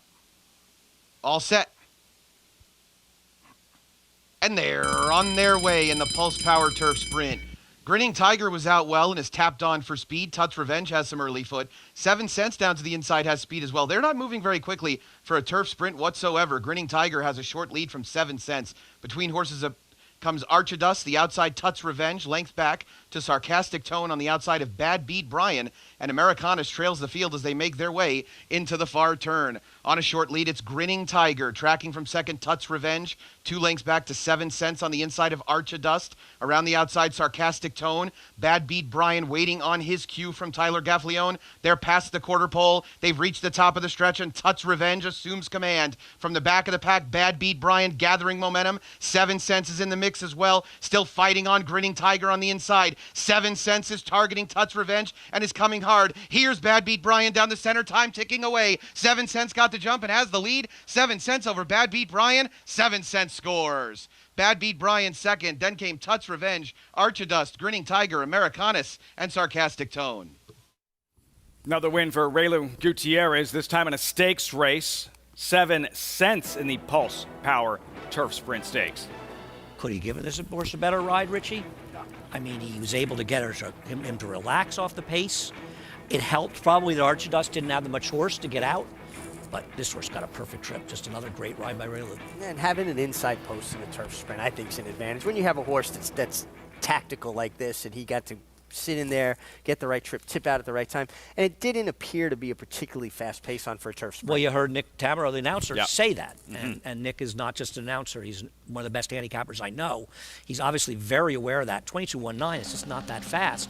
So it really hurt Bad Beat Brian. There was nothing that Tyler could do. In fact, you saw that he actually moved him up after breaking a step slowly in there to get some position, but you can't take away the horse's running style. And the race was run in a much more favorable manner for the winner than Bad Beat Brian. That's like Viger's white. Yeah, that's Viger's white. Wow. yeah. Jeez, you're old. Were you even alive when Vigers was running? I think I was like 2. He Like was a- late he was a 70s, right? very, very Daryl cool McCarg horse. rode. Yeah, he was Yeah. very good. Popular. The color, flashy. 7 cents, easy to pick up. Great ride. Rayla Gutierrez, Carl Broberg, winning trainer, claiming game racing. 7 cents takes down the $100,000 winner share of the $100,000 purse in this Pulse Power Turf Sprint Stakes. Exciting finish. Just getting started with the stakes racing on this big night of thoroughbred action at Sam Houston Race Park. Stay tuned for those results. We go back to Oaklawn on the track for the 8th race. 2 minutes out. You see the updated odds. Who'd you like again here, Andy? I'm going to have to bet my 9 horse in here, Unbridled Twister. 5-1 you're getting. Let's see him in the post parade. There's Little Burrito. Yeah, Little Burrito's had a lot of chances. Just looks too slow for this field. That's why he's a big price. She is, excuse me. Long shots drawn inside. Olivian, Kelsey Haar. Very quick, 1 for maiden 30. This is tougher. 9-1 currently on the 3 here. Richness and Chelsea Bailey. You wonder if it was the wet track. This horse did come off a long layoff and run far and away the best race that she's ever run to upset a field and ran a big buyer. Truly a rocket, victorious on debut. Yeah, I like to see when a horse wins first time out. Got a little bit tired late, but hung on, could step forward. Willow Moon, 6-year-old debut. She likes to mix it up early. Number 6, Tap It Right. Hasn't figured it out at Oaklawn. 0 for 10 here. 0 for 10 at Oaklawn, but we get that Vigers White again.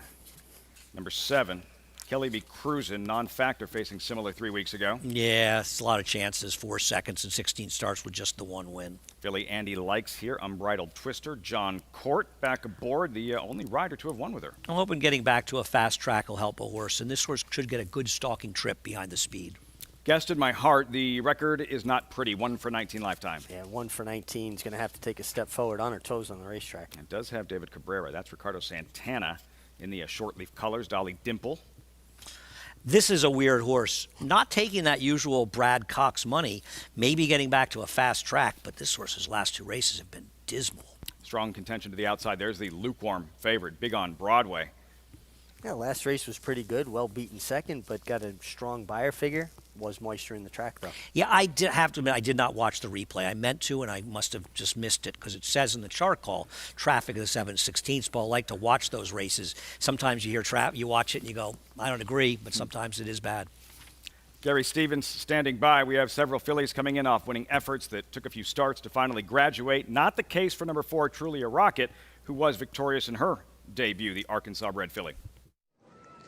Yeah, and I think that Truly a Rocket has the most upside in here coming off of that victory. She's kind of a heavy filly, carrying quite a bit of weight still. And to break her maiden first time out, I think she had a decent buyer in that race. If she improves at all, I think that she can have some impact on the finish of this race. And then the 3 filly with Kelsey Bailey aboard.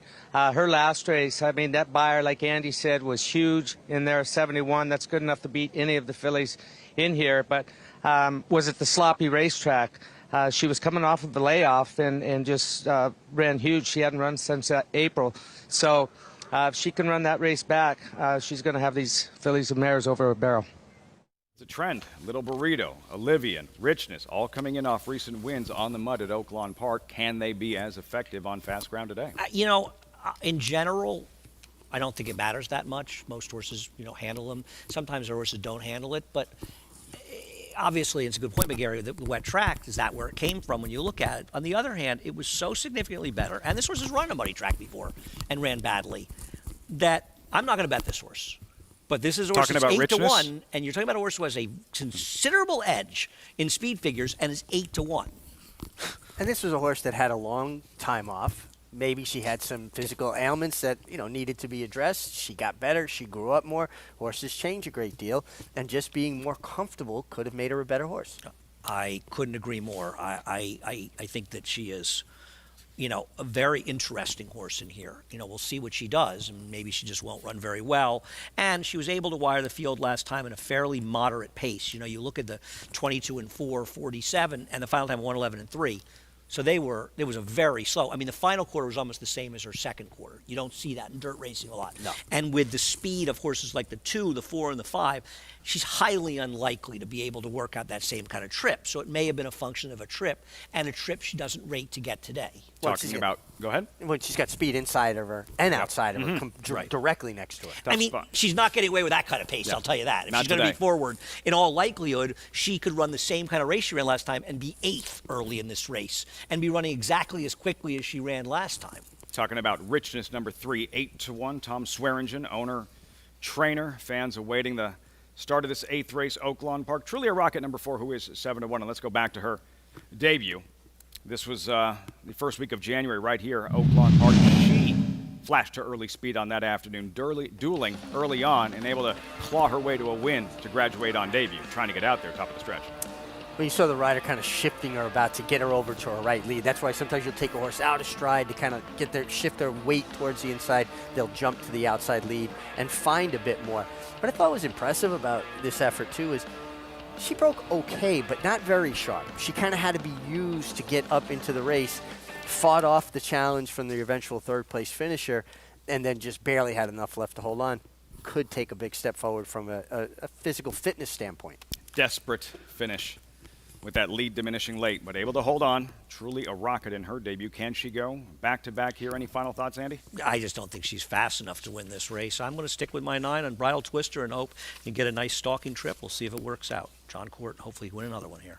Big on Broadway, the tepid choice to the outside, number 12 at 3-1. Once again, here's Vic Stauffer with the call. 8th race live, Oaklawn Park.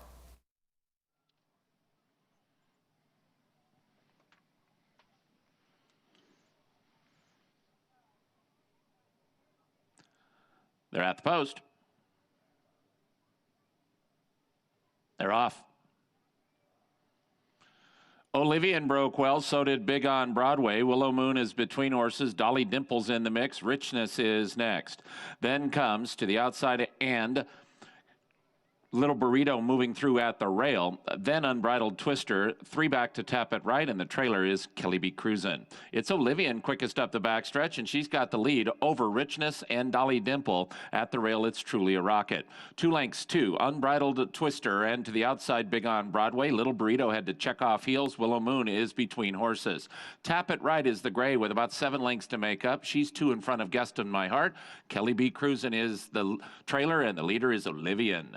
Olivian at the top of the stretch, a 2-length lead on Richness in the second. Willow Moon has moved through into third. Tap It Right moves up fourth. Big on Broadway is fifth now, but 5 lengths behind Olivian and Richness. Olivian, final furlong, new leader. Richness runs right by and takes over the lead. Then comes Tap It Right and Unbridled Twister. It's Richness in front. Tap It Right trying to come and run her down. It's down to these 2. Richness a 2-length lead. Tap It Right is next. Then comes Unbridled Twister. It is Richness in front. Richness beat Tap It Right by 3 1/4. Unbridled Twister finished third, and fourth was Guest in My Heart. And then she goes out and does that. Richness at 9-1. Chelsea Bailey figuring it out. Make it 2 straight in 3 of her last 4. As my good friend Andy Beyer would say, figs don't lie. So this was one where, and for me, slow pace, wet track, blah, blah, blah, blah, blah. You convince yourself why it was a phonied up figure. You know what? Sometimes when they're 9-1, you just believe in the fig. 9-1. She's got such a nice stalking position, too. She allowed the 2 Olivian to take control of the race early, knowing that she'd come back a filly that doesn't have a lot of finish. Real nice, patient, confident ride from Chelsea Bailey, 7-pound apprentice. And you like when you see apprentice jockeys start to get that confidence level where they'll sit on a horse more. And I think she did a good job of getting position. The pace did not develop the way it looked like on paper. And I'm not making, I'm making an excuse. My horse was not winning on Bridal Twister. Finished third, a distant third. But in this case, I think the rider got a little bit lost if you watch that race and sort of shuffled out of position by not moving forward and not, as you like to say, Richie, getting your position going forward. There's certain principles of riding that I always kind of lived by, and when in doubt, I was always going to go back to those principles. Getting my position going forward was certainly high on that list. Chelsea Bailey able to do just that. Onward and upward for richness. Tom Swearingen Racing Stable, the winning owner, winning trainer. Chelsea Bailey, richness, and again, 2 straight 3 of her last 4. All of those wins, Oaklawn Park. Sam Houston, Raylo Gutierrez, having a big last year or so, and a stakes win with 7 cents in the Pulse Power Turf Sprint Stakes. Inside pocket there, patient, tips him out. 7 cents has the answer in the stretch. Getting the rail in turf sprints is not a great position to draw. More than dirt racing, you can really get lost in those races sometimes. Raylu rode it to perfection. I like inside draws when I was riding on turf. But you can get yourself a little, in turf sprints sometimes, absolutely. not routes. But him working out that beautiful pocket trip and then being able to make the corner before he sifted to the clear. Do you think sometimes riders, especially less experienced riders, they almost panic, they get the rail and they think I'm going to get in trouble, and they find trouble because they're almost expecting to get it? Absolutely, they overreact to a situation. But 7 cents got a great trip, great ride from Raylu Gutierrez. And congratulations to the connections, Carl Broberg and Claiming Game Racing. Big effort, 7 cents. Stakes racing continues. Bob Bork, Texas Turf Mile. Big field here, 10. Takeout number 10, Grantham. Chanceau, the current favorite at 2-1, with Raylo Gutierrez looking for a 3rd win on the afternoon and another stakes victory. Meantime, Todd Fletcher knows all about stakes wins. Sweeping yesterday, Pegasus World Cup Turf and the Pegasus World Cup, of course, with Life is Good. Colonel Liam, the Hall of Famer, looking to do more damage as we wind things down on this weekend. You're watching America's Day at the Races.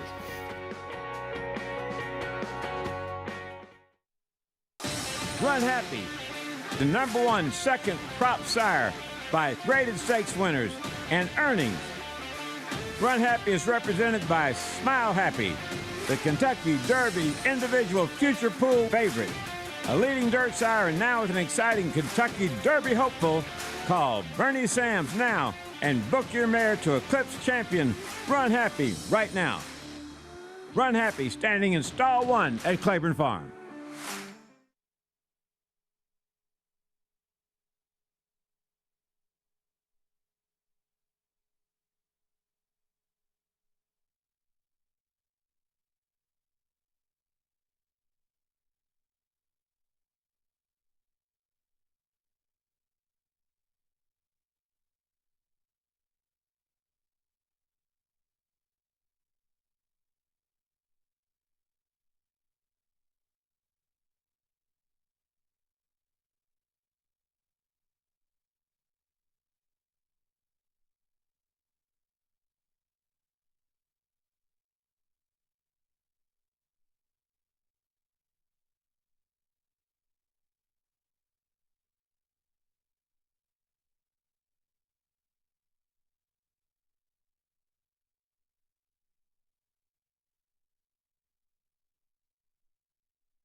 You're watching America's Day at the Races, as always, brought to you in part by Naira Bets. Bet any track, anywhere, anytime with Naira Bets. I know what a bomb cyclone is now, guys. You lived through it. You tell me this was What is a bomb incoming. cyclone? The result is that. That. And over 8 inches of snow here. Racing canceled over the last couple of days. The stakes races that were going to take place yesterday and today will take place next Saturday and Sunday, the Jimmy Winkfield. And why am I forgetting the Toboggan. name of the The toboggan. Where you had a great history piece. Love the Yep. toboggan. Yeah. Love that race. Yeah. It's going to make for a sensational day of racing next weekend, Saturday and Sunday. I think the Ruthless is Sunday as well, but the Withers, which is our second race with points for the Derby, they're talking about 10 or 11 being in that. A lot of really interesting horses coming into that race. Horses coming out of the Jerome early voting. A Chad Brown first-time starter that won impressively. Should be a really good race. Exciting time of year. We were talking earlier in the show about 3-year-olds. Things are going to start heating up now, and certainly here in New York as well. We saw Smarty Jones earlier. He won over the inner track when we had the inner track winter racing. A lot of good horses have done it. Prairie Bayou. Cloud Computing broke his maiden on the inner track. Thunder Rumble. Finished second in the Gotham's next start. He won the Preakness. Thunder Rumble. A lot of good horses. Trappers. Still irritated. You got me on that trivia question with Smarty Jones. I'm still irritated about the Count Fleet. You're just upset because it just showed how much more I know about racing than you do, Lafitte, and you're upset. I understand. See, because it was an opportunity. It was. And you failed miserably. I was I'm hoping not to over make you look good. I'm not over but it. it's not an easy thing to do. So we'll have like 4 stakes You're races over it? here. You've mentioned it 4 times. No, I'm not over it. That's the whole point.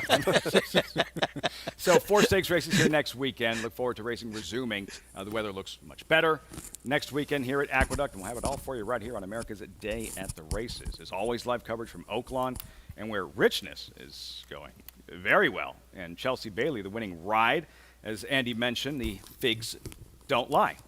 I mean, this was one, and we said before the race, where whether I could make all these reasons why the horse ran better than she should have last time, she wasn't 5-2. She was 9-1, and she had a big fig advantage. I'm not saying I bet her, I didn't. But, I mean, I understand doing that. And once again, figs don't lie. Richness by Daylight over Tappet Right in this 8th race. Oaklawn Park. Yeah, 20-40, 3-6-9. 8 down, 1 left at Oaklawn Park in this exciting weekend of racing. Terrific stakes racing yesterday with the Martha Washington, the Southwest, the King Cotton. And to close things out, this good maiden special weight sprint for fillies and mares, 3-year-olds and older, $84,000 purse. Sweet Tea Andy, 6-5, 16 minutes out. Yeah, you know, I do like the maiden races. It's interesting looking at this race as I'm hunting through, because there are a bunch of first-time starters in this race. But one thing about the first-time starters in here, none of them really had much pedigree to speak of. And you've got Steve Asmussen, John Ortiz, Asmussen, a couple of them. They didn't have much pedigree. I was interested in a horse a little bit in this race, though I have no problem with Sweet Tea, who looks a bit dangerous.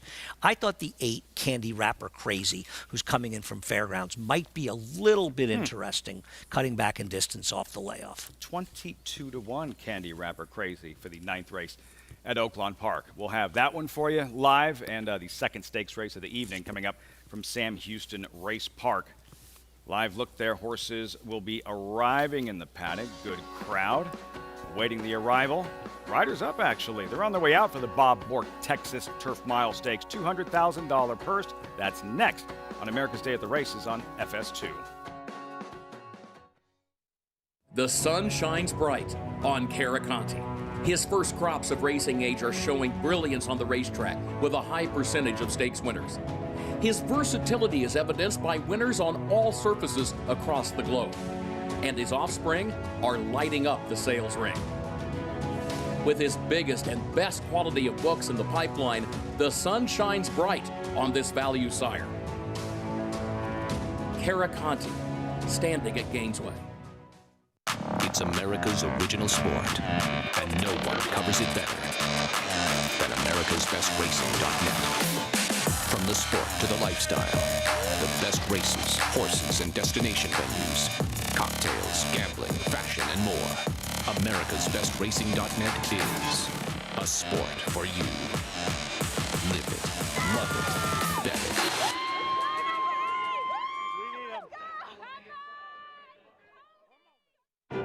Florida Derby's always been a key stallion-making race. Constitution, Scat Daddy, Quality Road. The 2017 Florida Derby to Always Dreaming. I see a lot of similarities in Constitution and Always Dreaming. They're a little more angular, aerodynamic, and athletic than some of the other stallions by those sire lines. Always Dreaming offers that athleticism, and I think he can reproduce that into his babies, and you'll see some good 2-year-old performances from them. No sport in the world brings the wins home like racing.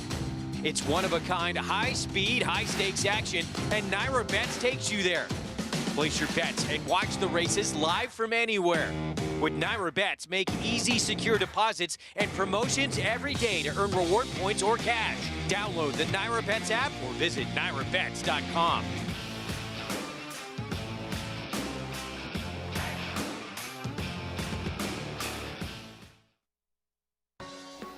You're watching America's Day at the Races.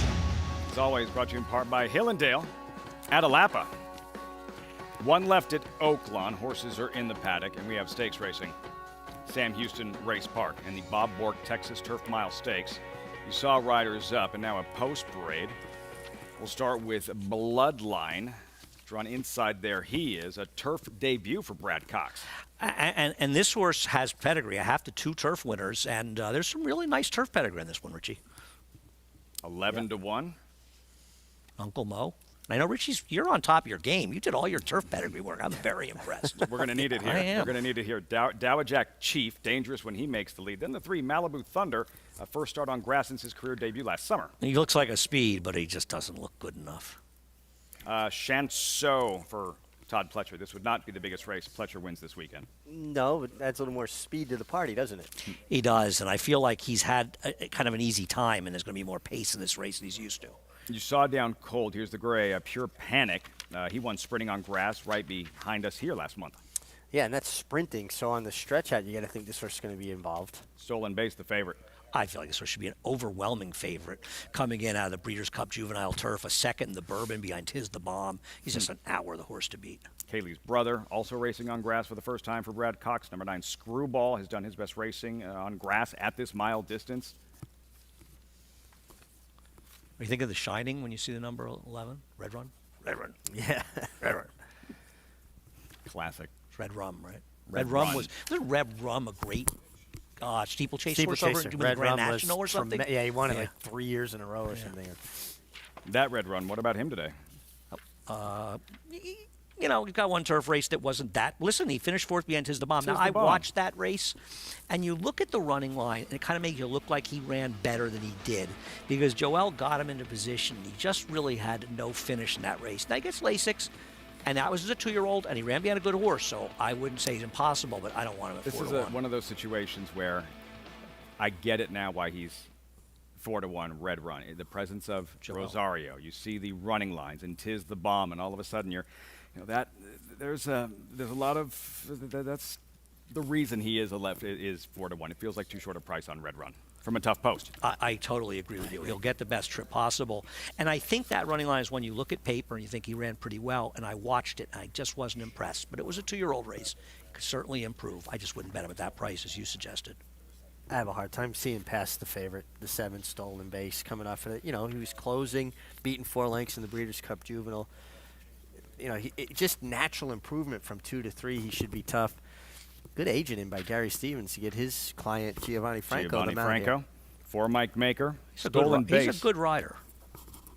See what he does here with Stolen Base at 9 to 5. 2 starts back. This was at Keeneland in the Bourbon. Stolen Base gonna just miss to Tiz the Bomb. Stolen Base launching his bid from far back.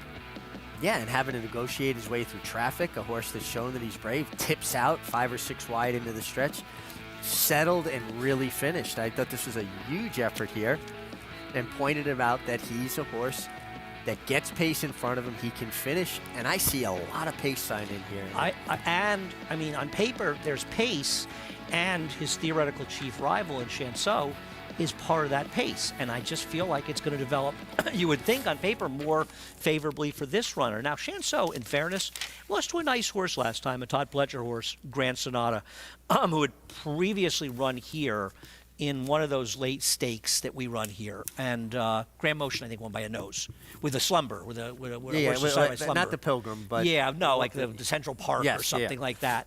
And Grand Sonata had a monstrously tough trip in that race, was blocked and got out too late. But I think overall, the quality of field that the Stolen Bases runners running against was better.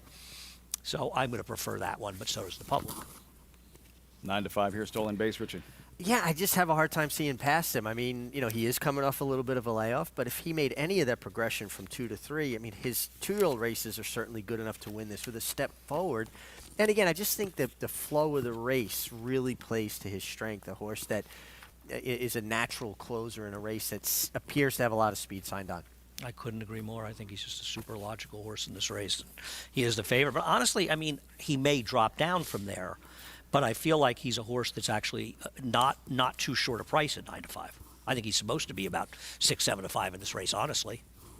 Yeah. Crossing over here to the turf course for this Bob Bork Texas Mile Stakes and a $200,000 purse. We saw Red Run. We agree, perhaps too short of a price. At 9-2 from a morning line of 12-1, what does Joel Rosario try to do from that outside box, Richie, on Red Run? Well, he's ridden this horse once before, and that was at Kentucky Downs, kind of an odd configuration of that racetrack there, and he dropped out. I kind of expect Joel to drop out. I agree with you. Just find his way over towards the inside and come with one run. Joel is like a lot of really good riders. He's a great rider in the front end, but he seems like he's more comfortable coming from behind. Such a strong finisher. Joel Rosario, if you're just joining us, we touched on the big year he's had. Leads the nation in earnings in 2021, most stakes wins, most graded stakes wins, and the favorite to finally earn that elusive first ever Eclipse Award. You're newer to the sport, like an MVP for jockeys, year-end honors and Eclipse Award. Be very surprised. That would be, to me, the biggest shocker, or one of the bigger shockers of the night if he didn't get it. I mean, he just... The year he put together, him and his agent, Ron Anderson, and if not for being injured, he might have rewritten the record books. But despite that, just what an incredible year, and he won the right races on the right days, too. And you thought that he should have won it the year prior. I do. And, you know, I've said this again, and I feel as though a lot of the voters in those human categories only look at money. And it's just not the whole story. It's important, and I'm not saying it, but I feel like those are awards. I think they have a lot of problems with the way people vote. In the Eclipse Awards, they put too much on the Breeders' Cup, and that says to me they're not following racing during the year. They're only looking at the Breeders' Cup. And I don't think that's right. I think it's a whole year of racing. Yes, the Breeders' Cup's really important, but so is the rest of the year. Yeah. And it upsets me when they do that. They're not watching how the riders are doing. This year, Joel not only deserves it from the way he rode during the year, he has all the numbers to back it up. Yeah, his entire resume was strong throughout the entire year. That was the beauty years ago before the advent of the Breeders' Cup, Andy, the Belmont Fall Championship Series, because there was a series of races to determine the champion. I couldn't agree more. In a day like this, an evening at Sam Houston, for the racing fans, a chance to see a superstar rider, Joel Rosario. They don't have this opportunity very often, and here he is riding in some of their biggest races of the season. Well, if you're a racing fan, it's always cool to see the best of the best come to your jurisdiction. I mean, you know, even as a kid when I started riding, it was so exciting when Bill Shoemaker came into town, or a guy named Lafitte Pinkeye came into town. You were excited to be in the room. And that's why Saratoga is so special. As a kid growing up there, I mean, I wasn't a big sports fan, especially as a little kid. But it would be like the Yankees moving up to Saratoga Springs, New York, and playing a month worth of baseball games up in Saratoga. Loved it when Dad would travel. Do whatever the hell I wanted at home. See what Joel Rosario does here on the outside with Red Run. But the favorite, Stolen Base, they're off. Their way in the Bob Bork Texas Turf Mile. Stolen Base was steadied back shortly after the start. Chanceau going out towards the early lead. Pure Panic has some speed as well. Down to the inside, Dowagiac Chief is in the mix between horses Malibu Thunder as they make their way towards that clubhouse turn. It's going to be three abreast from the inside out. Dowagiac Chief, Malibu Thunder, and Chanceau. It's a break of a couple of lengths then back to Pure Panic on the inside from fourth. Immediately to that one's outside, we have Screwball, a length down to the rail. Kaylee's brother, who's about 4 lengths off the lead. 2 to Bloodline. In arrears from that one, 3 back to Red Run on the inside. Down Cold, and the trailer is Stolen Base. The favorite has about 10 lengths to make up after a quarter in 22.99 seconds. Chanceau has wrested command from Malibu Thunder on the inside. Dowagiac Chief is set up perfectly. 3 wide from third. Then comes Screwball on the outside. Pure Panic scrapes the paint from fifth. 2 to Kaylee's brother. 2 to Bloodline. 2 to Red Run. Down Cold and Stolen Base taking closer order as they make their way into the far turn. The half in 47.18 seconds. It's a tenuous lead for Malibu Thunder. Chanceau waiting for the signal from Raylu. On the outside, Dowagiac Chief honing in. Pure Panic has run. Screwball beginning to gather momentum from the back of the pack. Red Run and a wide moving Stolen Base. They're past the quarter pole and they face the Sam Houston crowd. Off the far turn, here's Dowagiac Chief moving quickly. Red Run down the center of the course. Stolen Base gathering momentum. Bloodline is in the mix as well. Many chances into the final 100 yards. Red Run trying to gun them down. Bloodline's battling on gamely. Bloodline and Red Run. Red Run has the momentum. Red Run goes by to win the Bob Bork Texas Turf Mile. Then came Bloodline, Stolen Base, Dowagiac Chief, Shanso, Kaylee's brother, Pure Panic, Down Cold, Malibu Thunder, and Screwball. And why we love turf racing, this mad scramble to the wire, exciting finishes, and right on cue on the outside, maroon colors, Joel Rosario, powerhouse finisher, Red Run, taking down the Bob Bork Texas Turf Mile Stakes. Yeah, and you know what? This horse was a little bit wide. He was good. At one point, it seemed like the 7, the favorite, Stolen Base, he was one wider than he was, but he had his opportunity at him, and he ran on. He did. Now, he had trouble early in the race. So Yeah, I'll maybe have lost to some watch position. again to see how much trouble it was, and I think that took him out of the race and may have hurt him a little bit. To be fair, the one, Bloodline, why using some doubles at a huge price, got a great ride from Pedroza, but Joel is too strong down the lane and got it done. Nice win by him, and this horse did improve. Did everything but win. Bloodline. What about the favorite, Richie and Stolen Base? Well, he did lose some position in the first turn. Maybe he was a little further back than you would have liked. Looked like he was loaded. A lot of run around the far turn. Got sifted wide, and then looked to me like He didn't maybe finish. flattened out a little bit. He was no wider really on the winner, to be honest No, with you. exactly. So One you know, in path that wider, respect, I'd have to watch it again, but he had trouble very early in the race, which might have taken him a little bit out of position. Winchell Thoroughbreds. In the outside post, Joel Rosario, Steve Asmussen. Red Run at Sam Houston in the Bob Bork Texas Turf Mile Stakes. Live at Oaklawn, Gary Stevens standing by. Gary, we reached post time here, and we're looking at the favorite, Sweet Tea, in those familiar Fox Hill Farm colors. Yeah, when she walked over here, she has that presence about her. And Larry Jones, I don't think, is messing around this weekend. After winning the King Cotton yesterday, I think they're going to close out this weekend with a winner here. She looked the part. Her coat looks great. She's very, very focused. And leading her over here today, I'm expecting her to get the money, guys. Sweet Tea, the King Cotton winning combo. Luis Quinones, Larry Jones, Sweet Tea. Andy, 9-5? I think that she is a little bit too short. She didn't break in her debut. She broke about a half length to a length slow. And then she had to rush up into what was, even for Churchill, 21-2. That's pretty quick. So she did run better in there and she took money there. She's probably the right horse in this race, but I'm going to stick with my 8. I played the 8 seconds, some exactas, and I certainly have a 6-8. But I think Candy Wrapper Crazy is a little bit interesting and is an awfully big price. 13-1, Candy Wrapper Crazy. What do you think, Rich? I have a question for Eddie, though. I mean, you know, the Philly Sweet Tea took money on debut. Her work tab's very, very strong. You know, good steady string of fast workouts. But do you think maybe her favoritism is also a part of just the overall quality of the field? Your second choice Absolutely. is 3-1. She's 0 for 12. Absolutely. And you look at the horse on the outside, as you're saying, the 0 for 12 horse coming off a layoff. Somebody has, this is the right horse to be favored in here. I couldn't agree more with you. How about number 2, Church Service? 11 chances. Again, a little ago, a long way, but a big purse in these maiden races, $84,000. Second in 4 of those races. Yeah, and she's, you know, a horse that on the turn back is going to be outfooted early, but she does finish. Church Service, Kelsey Haar has already visited the winner's circle today. There she is, the gray filly, orange colors. One final time. Terrific weekend of thoroughbred racing at Oaklawn Park, and we are all set for the 9th and final. To close out the week, Vic Soffer standing by. Which one of these fillies will graduate in the 9th and final? It's post time.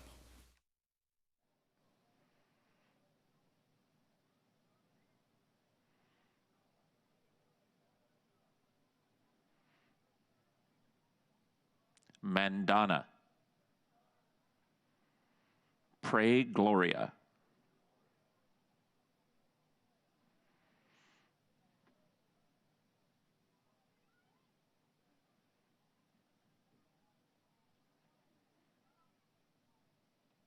Magic Mags.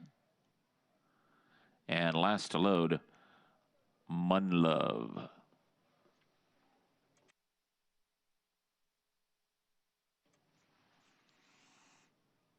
They're at the post. They're off. Sweet Tea wins the break, goes to the front from Mandana and Church Service. Mun Love is next. Then comes Midnight Mistress, followed by Magic Mags. Candy Wrapper Crazy is next, then Pray Gloria.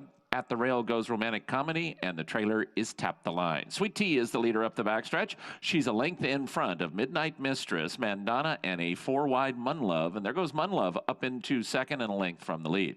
Then comes Candy Wrapper Crazy and Church Service at the rail. They've both got about 3 lengths to make up. 2 lengths further back to Play Gloria and Magic Mags. Then it's 2 back to the 2 trailers. They are Romantic Comedy and Tap the Line, Sweet Tea and Mun Love at the top of the stretch. And Sweet Tea is doing it nicely, and she is now going to open up at the top of the stretch. Sweet Tea with a 2.5 length lead on Mun Love, who can't go with her at this point. Candy Wrapper Crazy is next, and Midnight Mistress, Sweet Tea, final furlong. Mun Love is doing her very best and trying to come back and actually inching just a little bit closer. Sweet Tea going to have to stay to the task. Mun Love is getting closer, but Sweet Tea is still a clear leader. Sweet Tea, Mun Love on the outside, gonna make it close, but Sweet Tea looks too good, and she is. Sweet Tea beat Mun Love 3/4 of a length. Church Service, good job by Kelsey Hart to save third over Candy Wrapper Crazy in fourth. The King Cotton winning combination, Louis Quinones, Larry Jones. Gary liked what he saw pre-race, and Sweet Tea obliges as she breaks through in her second career start. Broke much sharper than her debut. Looked like she was going to draw away, but give a lot of credit to the 10, Mun Love, who stayed to task and made it close. Stretched her to the wire a long way back to the third place. Your long shot, Andy. Yes, I had a 6'10", 8 try. That would be correct. Just picked off for third. Candy Wrapper Crazy. Why couldn't it have been the short stretch? That's a tough one. The horse that beat me did no work. My horse at least made a move to try to win the race. Church Service up in time to complete the trifecta. The winner, Sweet Tea, Fox Hill Farm, colors, $300,000 purchase by Into Mischief. Beautifully bred and delivers on this afternoon for trainer Larry Jones. Big weekend for Jones and Quinones. The stakes win in the King Cotton yesterday. And closing out the week, Sweet Tea in the 9th race, Oaklawn Park, back at Sam Houston. Just getting started with the stakes racing. Thumbs up, Joel Rosario. Fans enjoying watching this superstar ride. Richie right here, Red Run, launches his bid, gathering momentum coming off the far turn. Yeah, saved ground through the first part of the far turn before angling out to keep his run uninterrupted. And he really finished. At one point, it looked like the favorite, the 7-horse, might give him a bit of a run here, stolen base, but he kind of flattened out a little bit late. And Red Run gets it done under a hustling, and I mean a hustling, Joel Rosario. And how about Gunrunner? What an incredible start at stud this horse has been off to. No, I agree. Look at that Exacta. They got a 1280 horse over a 7-to-1 shot. Exactly $144. Holy cow! Bloodline ran so well in his turf debut, having to settle for second. It always reminds me of what the late great Bobby Frankel would say: you can lose ground on one turn, that's fine. Like, that's fine. Don't lose ground on both turns. Got to be too much the best to lose ground on 2 turns. Turf racing in particular, but I apply that to dirt racing as well. For Rosario, it's right back to the jocks room, and then he'll meet Pauline's Pearl in the paddock, the 2-5 favorite in the $400,000 Houston Ladies Classic. If you like her, you're saying, well, she's improved in her last 2 starts. Her buyer figures have gone up to 89 and 96, and a 96 buyer would make her tough in this race. I kind of want to see it. I kind of want to see it again from her. She may be improving, but I don't know where the last race of the 7, the Mary Rose, came from, the Archie bred, but that horse ran a hole in the wind, and I really feel like if she repeats that performance, she may well win this race as the 2nd or 3rd choice. This race and the star power, and you touched on this at the top of the show, Andy, Latruska, who's going to be crowned champion older mare. She's won here. Midnight Bisou, Forever Unbridled, the Breeders' Cup Distaff winner, is some of the best older mares, dirt older mares that we've seen over the last 10 years or so. Serengeti Emperor's lost in this race. Yeah, some good horses have competed here. Serengeti Emperor's lost. Think about that. That's coming up. This Houston Ladies Classic Grade 3 with a $400,000 purse. All eyes on Pauline's Pearl, the odds-on favorite. Yesterday, Oaklawn, meantime, Martha Washington. Speaking of top performances from developing filly Secret Oath, climbing the ranks very quickly in terms of 3-year-old fillies, earning 10 points en route to the Kentucky Oaks. Big effort. Don't you see the similarity to the stride of her sire, Arrogate, that kind of long-reaching stride? And the fact that this filly made an elongated run because of the slow pace, she got involved a bit earlier, but continued. And again, her stride did not deteriorate through the wire. Real nice effort. Fortunately, there won't be that many crops of Arrogates. I think 3 maybe, because he passed 2 away. or 3. And I know early people were talking about some disappointment with Arrogates, and it was a long way to go. And some horses, they're good from the start, and Uncle Mo. Some horses, they take a little bit of time. And with him, you just have to think the Arrogates, I mean, if they're going to be good, they're going to get good at longer distances. Her mother was very good at Oaklawn, absent-minded, 3-time stakes winner Oaklawn, 2-time Bayakoa winner, and right after her last race, Andy and I were on set together, Dwayne Lucas, she's better than her mother. She's better than absent-minded, and her performance yesterday going a long way to prove just that. And some of the fillies we should be familiar with as we get closer, and 97 days to the Derby, 96 days until the Kentucky Oaks, and awaiting the 3-year-old debut of Echo Zulu, 3-time Grade 1 winner, Breeders' Cup Juvenile filly winner, soon to be crowned 2021 2-year-old filly champion. And looking through the list of those horses, other than Echo Zulu, I'll take Secret Oath over every single one of the other ones. She seems to be faster, and I'm very impressed with what I've seen with her down at Oaklawn Park. I agree. She can continue to progress and go forward, and if Echo Zulu doesn't make that step from 2 to 3, although she doesn't have to make much of a step, as good as she was at 2. I think, that was one of the things with Songbird. Songbird obviously had a brilliant career, but I don't know that Songbird really got better. I think she may have been one of those brilliant 2-year-olds that was so good as a 2-year-old that she didn't really improve, but she still was so much better than everybody else that she was able to continue to win her races. Echo Zulu's got to show she can do it. Now, and I'm not knocking Echo Zulu, but she did get away with an absolutely slow pace in the Breeders' Cup, so we'll see. Will the paces get faster? But she's got the speed, and Secret Oath might need a little help up front, especially against an Echo Zulu. Look forward to seeing her make her 3-year-old debut at Fairgrounds. Before long, Echo Zulu, Secret Oath, sensational yesterday, Oaklawn. Meantime, that Houston Ladies Classic and some of the terrific fillies that have won here over the years we touched on with Midnight Bijou, Forever, Unbridled, Breeders' Cup Distaff winner. So who's next? Find out in about 13 minutes. $400,000 Houston Ladies Classic next on Fox Sports 2.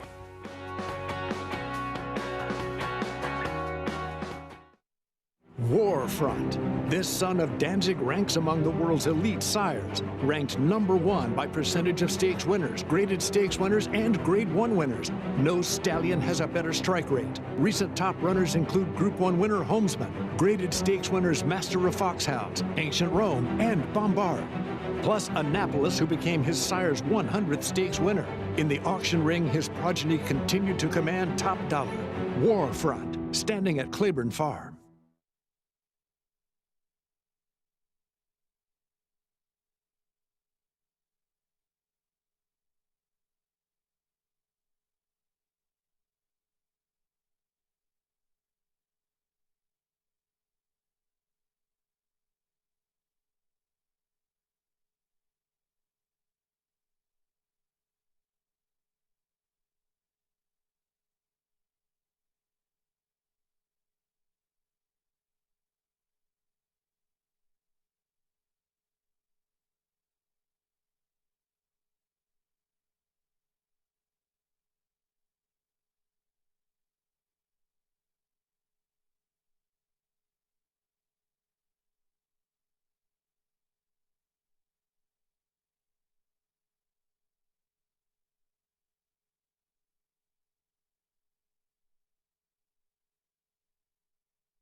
got canceled, yeah. Latruska with less than a quarter mile to go. Now kicks for home. Motion Emotions got to re-rally. Lady Apple is trying to rally outside of Ujjayi, but it's still Latruska up front with an eighth to go. Motion Emotion. Ujjayi is trying very hard. Lady Apple figure it out. Latruska is almost home. She's 3 lengths clear. Ujjayi in second. Latruska will give Fausto Gutierrez the Grade 3 Houston Ladies Classic. It's all Latruska.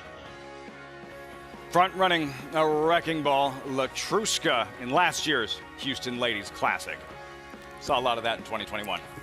What a horse she was. I mean, you know, her personal ensign, you hate that. One thing I don't like on the big days, sometimes you have so many good performances that you tend to forget one. And that day were obviously the Travers, but also that incredible match with Life is Good and Jackie's Warrior. But the personal ensign on its own was absolutely one of the best races we saw all year in New York.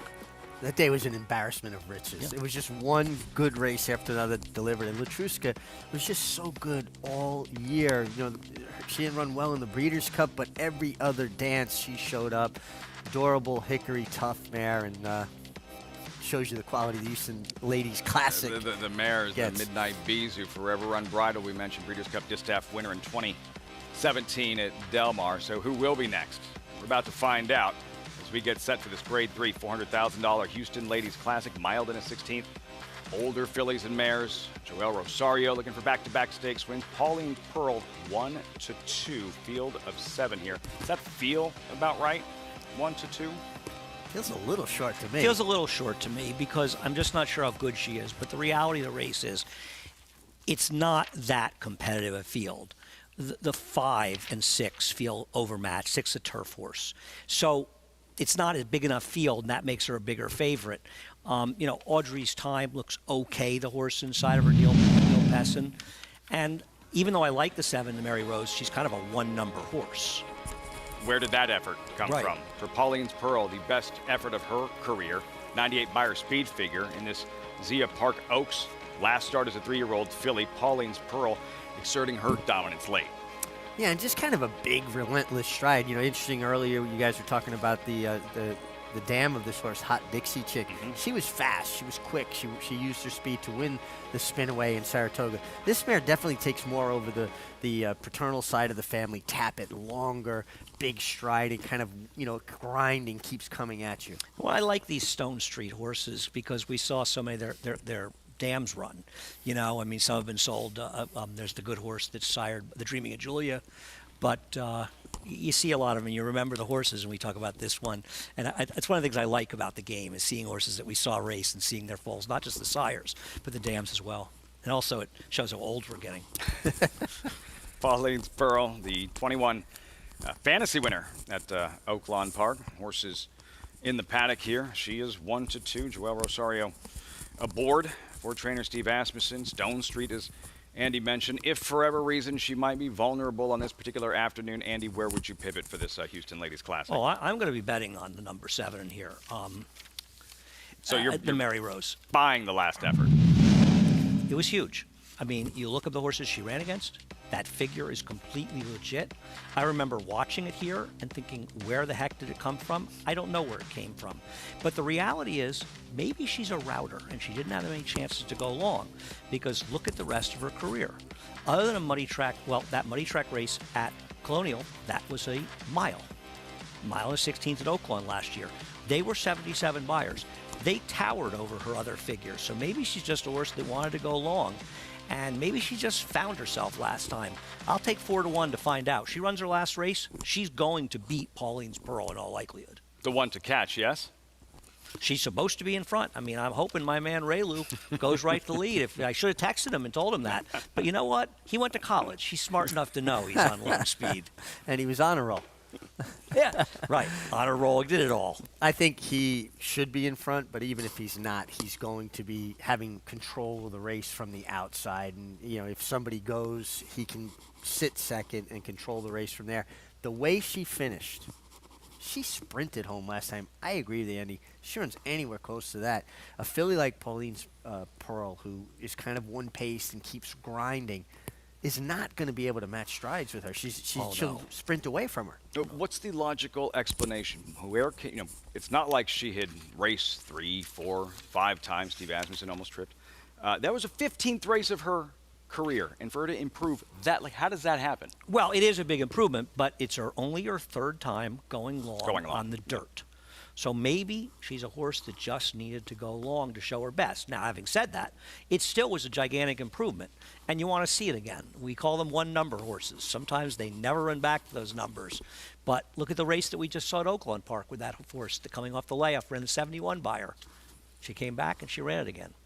I like what you said earlier. The figs don't lie. And watching it from a visual perspective, I couldn't be more impressed. That was a fast race. I remember watching it live and thinking, where the heck did that come from? She just buried the field. And one of the things I like to do, and Daily Race Form's Formulator is such a great tool for this, is you can open the charts up, and when you see a figure like that, you look up the other horses in the race. And you look up the other horse in the race, the 2nd place finisher. She'd run an 81, 79, 82, and then she ran an 82. So she runs those kind of numbers. If anything, her numbers were lower than that one. She's legitimate. I think this horse, looking up other horses, makes perfect sense. She ran. And by the way, the other speeds in that race, you can say was it a slow pace, they ran 7th and 6th. So it's not like the pace totally held together. She exploded. The Arkansas bred, the Mary Rose, coming off the race of her career. 4-1 Coast 2nd choice for this Houston Ladies Classic Stakes, Grade 3. You see the past winners. It could feel like a Grade 2 or a Grade 1. The quality of the fillies and mares that have won here, $400,000 purse. Pauline's Pearl, 2-5. Riders up post parade shortly, and a pair of $400,000 stakes races. Check that, $200,000 mile-and-a-half Grade 3. John B. Connolly is next. Sam Houston, part of this 6 stakes race evening, and the call to post. We'll meet the field for this Houston Ladies Classic. There's Velvet Crush, who was 3rd behind Audrey's time in the Spanky Broussard Memorial at Fairgrounds. And Velvet Crush is running some good races now. She's running the CCA Oaks. She is a contender on her best to get a piece at a big price. 25-1. There is Audrey's time, the Spanky Broussard winner. Yeah, and a filly that was 3rd, well beaten in the Fall City, but to the likes of Envoutante and Bonnie South. Pauline's Pearl, World Class Connection, Stone Street, Steve Asmussen, Joel Rosario looking for back-to-back stakes wins. Won the Fantasy last year. She's run some good races, and the best thing to say about her is her last 2 races are the fastest races she's ever run. Becca's Rocket, 2nd in the Treasure Chest at Delta in her last start on dirt. Yeah, tried turf last time, gets back to the dirt, would have to improve. Champagne Affair, idle since last September. Yeah, this would be a massive, massive upset. A horse coming in from Evangeline Downs. Golden Curl, 3 for 4, 3 of her 4 lifetime wins on grass, last 5 races on grass and synthetics. And could have a say in the pace. Maybe if anybody goes, she's the one, and the Mary Rose finds herself stalking. There is the Mary Rose and Relu Gutierrez. Gutierrez already with the stakes win this evening. Well, we're trying to talk her into the winner's circle here, and we liked her last races. I have a question with some other horses. Audrey's time. She beat the one Velvet Crush last time by 2.5 lengths, and she beat her fair and square. She's 7-2, and Velvet Crush is 25-1. Velvet Crush, in fact, is a bigger price than Becca's Rocket. That makes absolutely no sense to me. The discrepancy is it's just wrong. Inexplicable. I mean, I don't like Velvet Crush particularly, and I feel like she should be, 12-1, 10-1. Agreed. But she shouldn't be 25-1. Audrey's time. She's been laying closer in recent races, Audrey's time. And Neil Pessin really does have her going well. When we see Neil Pessin, when he gets a horse in good form, they usually hold their form. What was the good filly's name? I know. Bell's the one? Bell's the one. Thank you, Liffey. Yeah, no, I'm not going to argue with any of that. Audrey's time, Corey Lannery, contender 7-2. As Andy mentioned, Velvet Crush, just too big a number, 23-1. The warm-up continues. Pauline's Pearl with Joel Rosario, 1-2. In a perfect world, where is she situated, Richie? Pauline's Pearl with Rosario early on. Well, she's not very quick early. She's not handy away from the gate. I think she'll find herself 4 or 5 lengths away. I don't think she'll be too far away because I don't see a tremendous amount of pace in the race. I do think that the Mary Rose controls the race from the outside.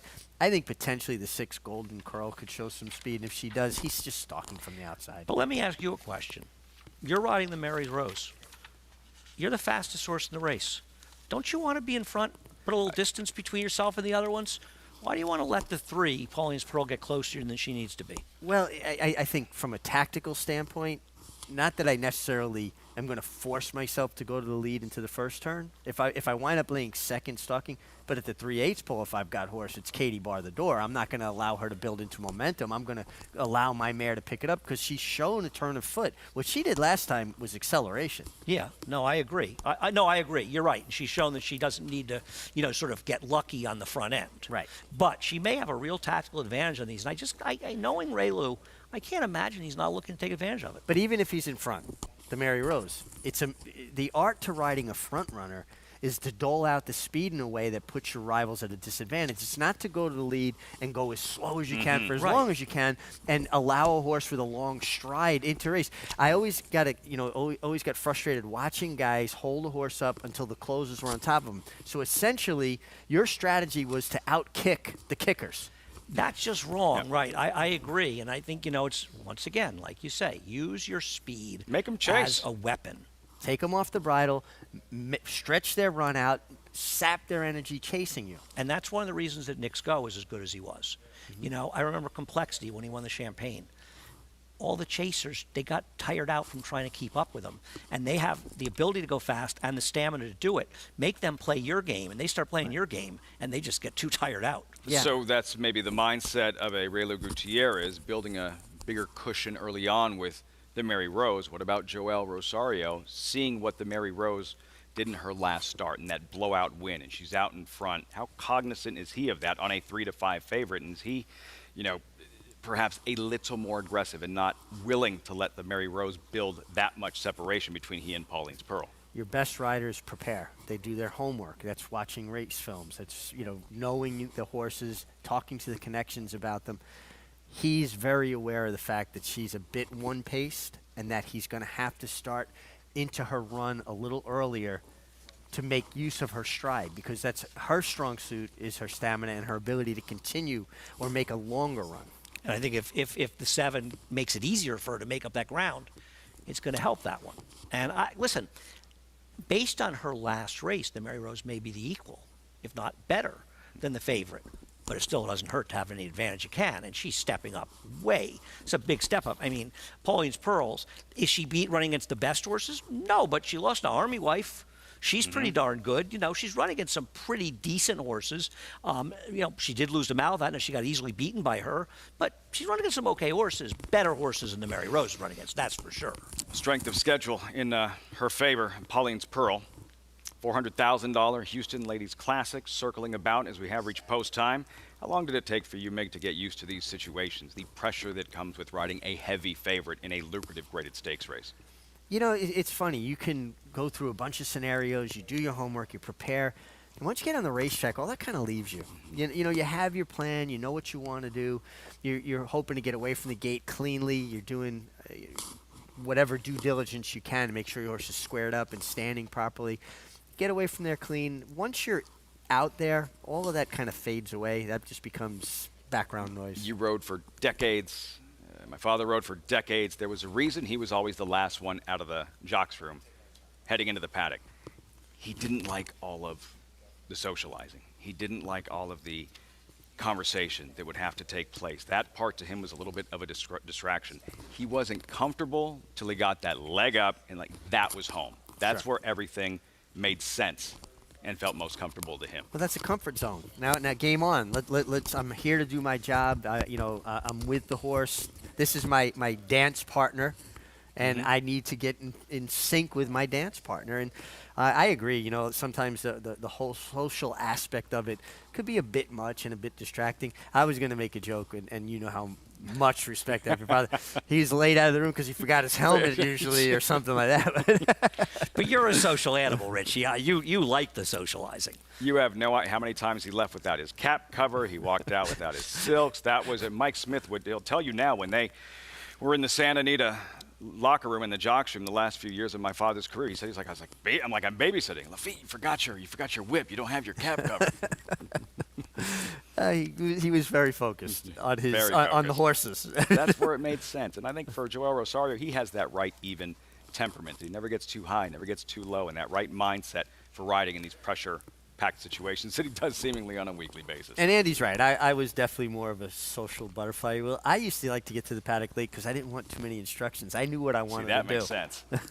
Well, I mean, you can tell the difference between riders that are prepared and riders that aren't. And listen, obviously everything changes if something happens to break, but you still have to be prepared. Yeah. You have to have a couple of plans. This is exciting. Some of the terrific mares that have won this race. Houston Ladies Classic, $400,000 purse. Pauline's Pearl, odds on it post time. Here's Nick Tamaro. Gates closed, all set, and they're on their way in the 2022 Houston Ladies Classic. The Mary Rose broke very quickly and sets off towards the early lead and procures it rather easily in the run to the clubhouse turn. Golden Curl is going to chase. Off heels, Pauline's Pearl is trying to get in the mix as well and stay close. Velvet Crush is along the inside. Towards the back of the pack, we have Audrey's Time, Becca's Rocket, and the widest is Champagne Affair. They're making their way around the clubhouse turn. The Mary Rose is the pilot. Golden Curl tracks from the outside in second. Velvet Crush at the rail in third. Pauline's Pearl is between rivals from fourth. The outside Champagne Affair races in fifth. It's a length and a half then back to Audrey's Time on the inside, and Becca's Rocket trails the field just 3 lengths from front to back. The septet is closely grouped after a quarter in 23.6 down the Sam Houston backstretch. The Mary Rose and Reylu Gutierrez are going to dictate terms on the front end. Golden Curl tracking intently from second. Pauline's Pearl has been maneuvered into the clear for a run from third. Velvet Crush under pressure on the rail in fourth. Champagne Affair about to be passed by both Becca's Rocket and Audrey's Time. Audrey's Time sneaking through on the inside, advancing from fourth. They're making their way around the side of the track. It's been the Mary Rose from the word go. The outside Golden Curl. Pauline's Pearl has picked a wide path for a trip around the outside. The Mary Rose has now been overhauled by Golden Curl. Pauline's Pearl waiting in the wings. Audrey's Time trying to advance from fourth and coming outside for a bid after Pauline's Pearl. Golden Curl and Pauline's Pearl battling. Audrey's Time trying to angle out left-handed drive farther back. Becca's Rocket, a resurgent to Mary Rose. Pauline's Pearl's in front. Pauline's Pearl by a length and a half now and edging clear. Golden Curl, also Audrey's Time. Pauline's Pearl paves her path to victory. Golden Curl was second, then Audrey's Time, Becca's Rocket, the Mary Rose, Velvet Crush, and Champagne Affair. Beautifully bred Stone Street filly, simply outclassing this group. Pauline's Pearl, victorious in the $400,000 Houston Ladies Classic Stakes. She was just much the best horse in this race. And, you know, when I tried the Mary Rose, she got the class test, and she did not class up. She just wasn't good enough in here. And Pauline's Pearl, and give Joel credit. He understood the pace wasn't going to be that strong. He understood that potentially the horse who could beat him was the speed. So a horse that could have been sitting back in last, he got in third position. And started her run about 3.5 furlongs out, got her into that rhythm. She came on the outside, big, long striding daughter of Tapper. What a big, long strider. And she looks like she's gotten bigger and stronger from last year to this year. And one of the things about Joel that I love, he always has a little bit left. He never uses a horse more than necessary. She won fairly easily. Wrapped up late. You mentioned the improvement. The speed figures would suggest the same for Pauline's Pearl. Dad, a superstar, Tappet. Mom, a superstar, Grade 1 winner. Hot Dixie Chick. She's rattled off 2 straight stakes wins. Pauline's Pearl in the Houston Ladies Classic. That was a $400,000 race. Yesterday's Pegasus World Cup, a little more lucrative. In that head-to-head matchup, Clash of Titans, Knicks Go, Breeders' Cup Classic winner, and Life is Good, the much-anticipated head-to-head clash yesterday in South Florida.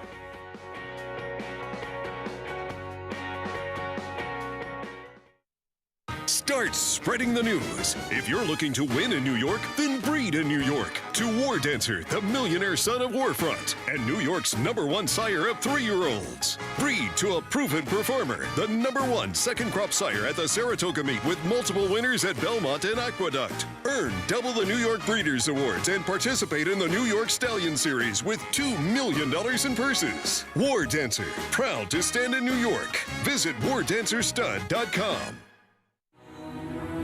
This season at Oaklawn, we've got more of everything.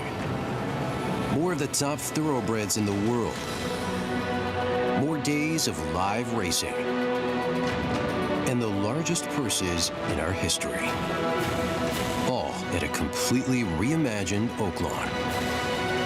Come be a part of this historic season at Arkansas's only casino resort.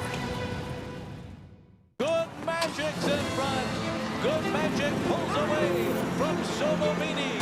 Good Magic's gonna win his first race, and he's gonna do it in the Breeders' Cup Juvenile. Good Magic to the front of the field in the Toyota Bluegrass to win it. The champ is back. Good Magic in a good-looking performance. 800,000, 75, 800, 75, 8.5. Pete, 775,000. Thank you.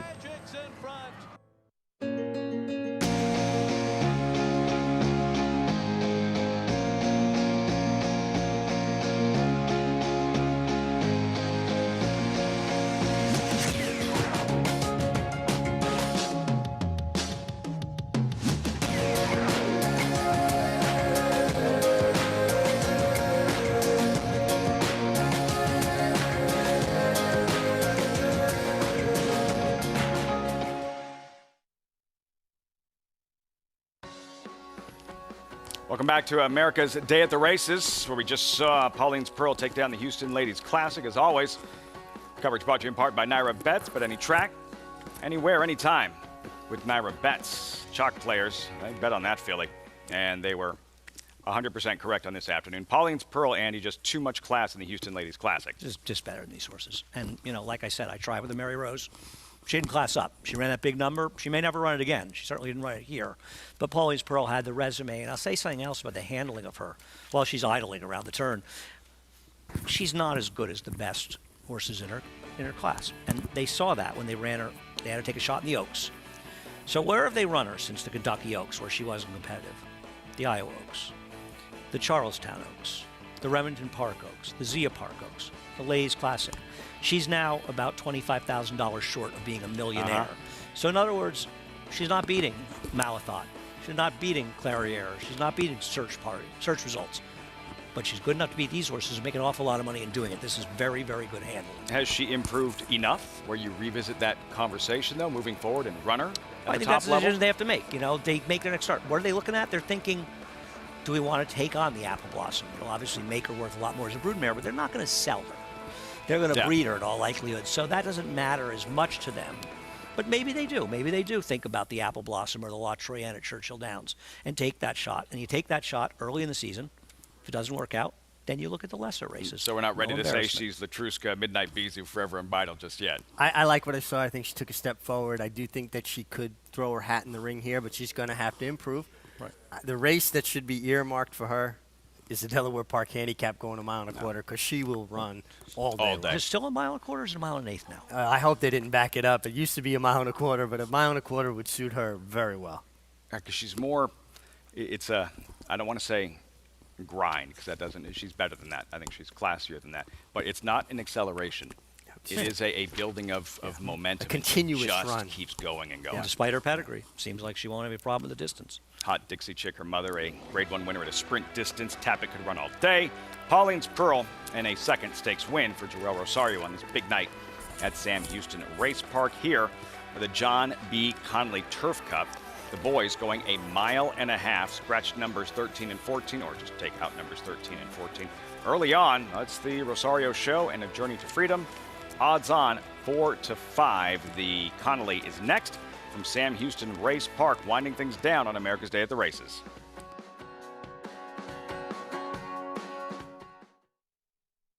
Harris Farms, proudly standing Smiling Tiger, a triple Grade 1 winner, defeating Breeders' Cup champions Dancing in Silks and Amazombie, a leading California sire with over $9.7 million in progeny earnings, with 94 winners in 2021 and graded stakes superstars like Spice Perfection. Spice Perfection wins the Grade 1 La Brea. And Tiger Dad.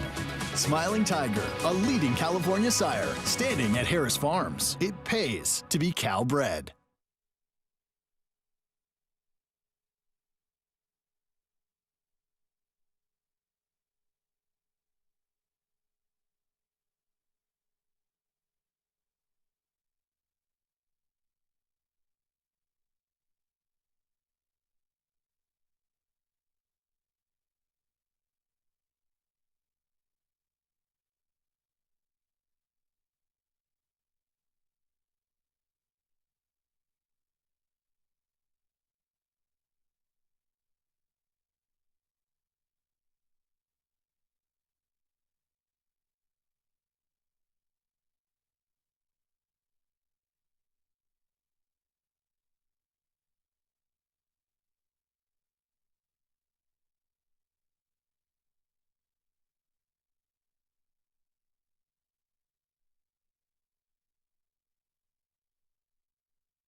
Welcome back to America's Day at the Races.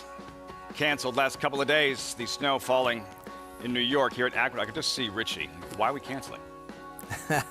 No. You kidding me? No. Every single cancellation in the last 30 years in New York has been this guy's fault. Everyone knows it. Don't try to get out of it. Everyone knows now. Even the ones now are your fault. It got so bad. I was injured one year. I was at Disney World with my wife and children. They canceled the day after Thanksgiving, and I get a phone call. Well, great, you canceled again on us. I was at Disney World. Mickey Mouse rad you out. He knew.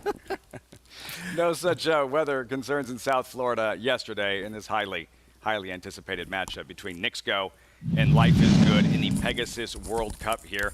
Right from the start, Life is Good in the four-post. Nixco drawn inside, and Life is Good takes no prisoners, outrunning Nixco to the first turn and eventually establishing, Richie, a big lead. Yeah, he broke well, not as sharp as he normally does, but you saw Irad was intent on going forward, getting the lead. And he just got the freewheeling on the lead. Look at the stride on this horse, the way he reaches out the ground, he covers. I tell you what, I give Nixco a lot of credit because outrun, not playing his normal role as the pacemaker. He did well to run second, I thought. I agree. I think that Joe Rosario did not want to be in front. In fact, one of the reasons that he let the number 3 or Stiletto Boy clear him the way he did and come over was that Joel wanted him to come over so he could get around him and get to the outside of that horse. And I just feel as though he knew that, much like Charlatan last year in the Saudi Cup, if he engaged with Life is Good, maybe Life is Good wouldn't have won, but he wasn't going to be able to handle that kind of pressure. He's a horse that needs to control. Look at Irad. He's got him out in about the 7 path here, saying, all right, my horse is out here in the middle. Keep him as relaxed as possible. You don't lose ground on a straightaway being wide. Drop him in for the turn. Kind of make everybody behind you second guess where's he going, what's he going to do. But Life is Good was just extraordinarily talented horse that was very good on the day and finished the deal. Is this what, right from the start and up the, is this what you were expecting late? I really thought that he was going to make the lead. Life is Good. I thought he would outfoot him to the lead. I'm honestly just surprised at how resolute Nixco was to continue on to be second. I don't disagree with that. I think in a lot of ways they rode him for second, not so they didn't want to win, because obviously they wanted to win, but they didn't. They were going to win if Life is Good didn't show up and something went wrong with him. But they realized engaging with him would have been a disaster for Nixco. And it's his last career start. They really want him to leave with a disaster. And I just don't think he's as good as this horse in these races. I know Nixco's had a great career and he has successes that Life is Good doesn't have.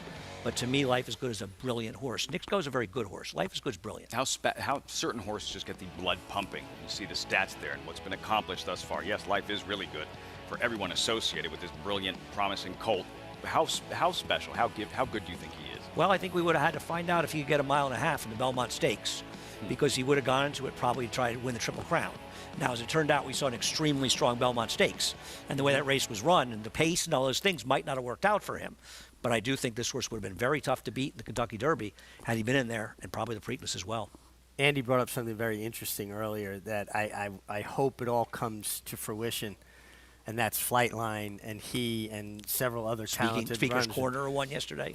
The Met Mile, fireworks at Belmont Park. I mean, might have to put the Belmont Stakes on the undercard of the Met Mile if we get. Yeah, now people are already talking about the idea of this horse and Flightline hooking up in the Met Mile, and it'll bring back some memories, at least going in, of one of Richie and my favorite races of all time, when A Phenomenon and Fit to Fight put on one of the greatest shows we've ever seen in the racetrack, battling down the stretch in the Met Mile.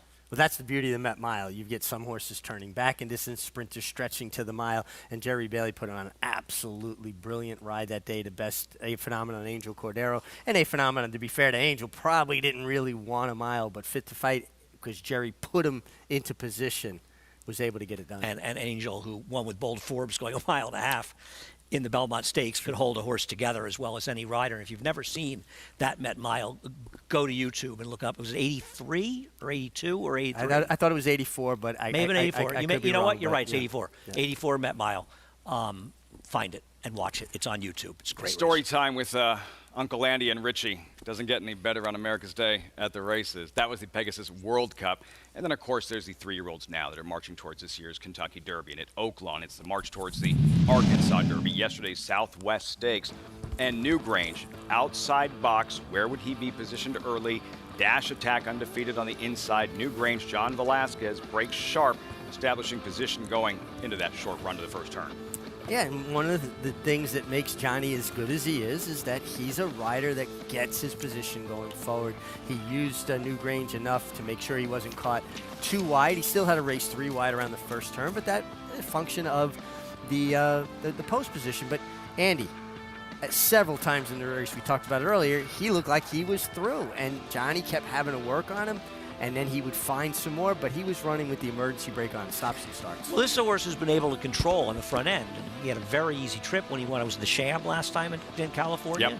On a track that was kind of his running style. So what I like about his performance was he had a good trip. I'm not saying a bad trip, but it was a different kind of good trip. Yeah. He wasn't able to control in the same way, and he ran stops and starts, and he still got it. He ran the same figure that he ran in that race, which is a tribute to him.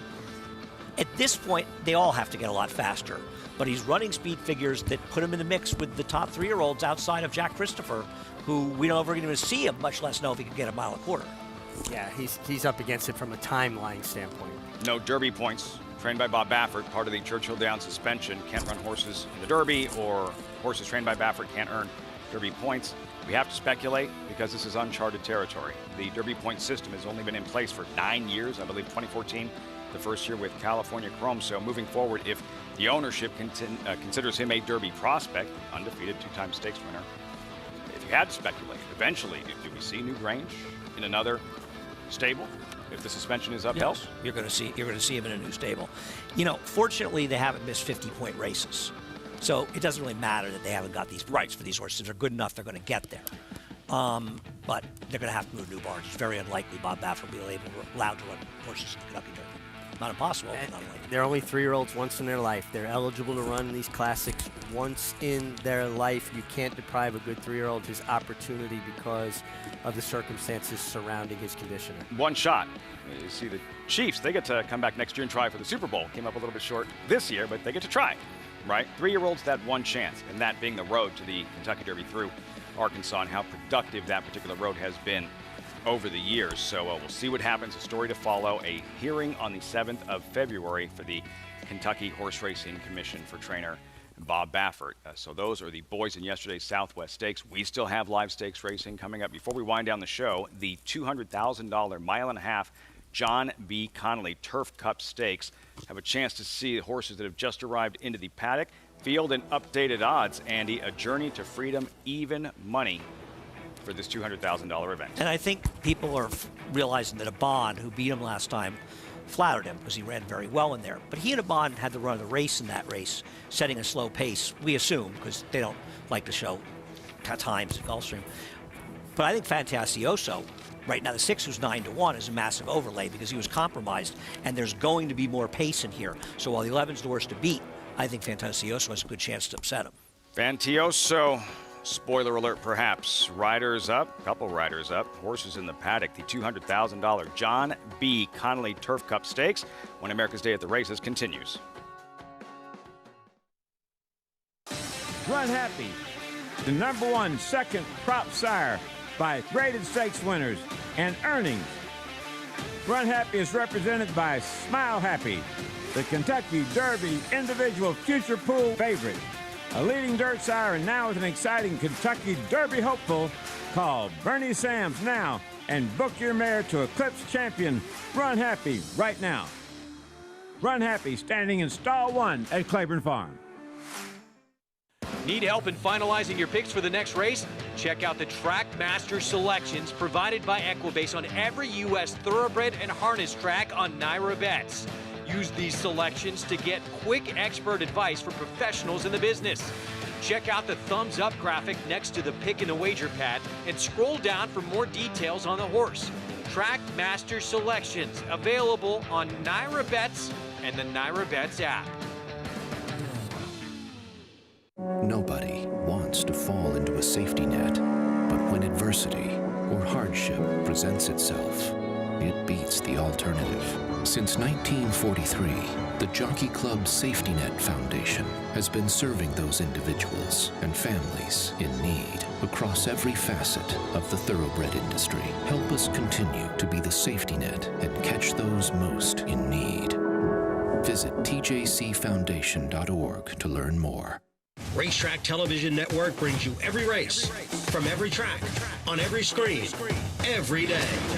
With monthly packages starting as low as $5, RTN gives you great value and access to more live HD streaming and race replays than anyone. Visit RTN.tv today to sign up and watch on almost any device, including Roku and Amazon Fire. Use promo code TRYRTN for a 5-day free trial.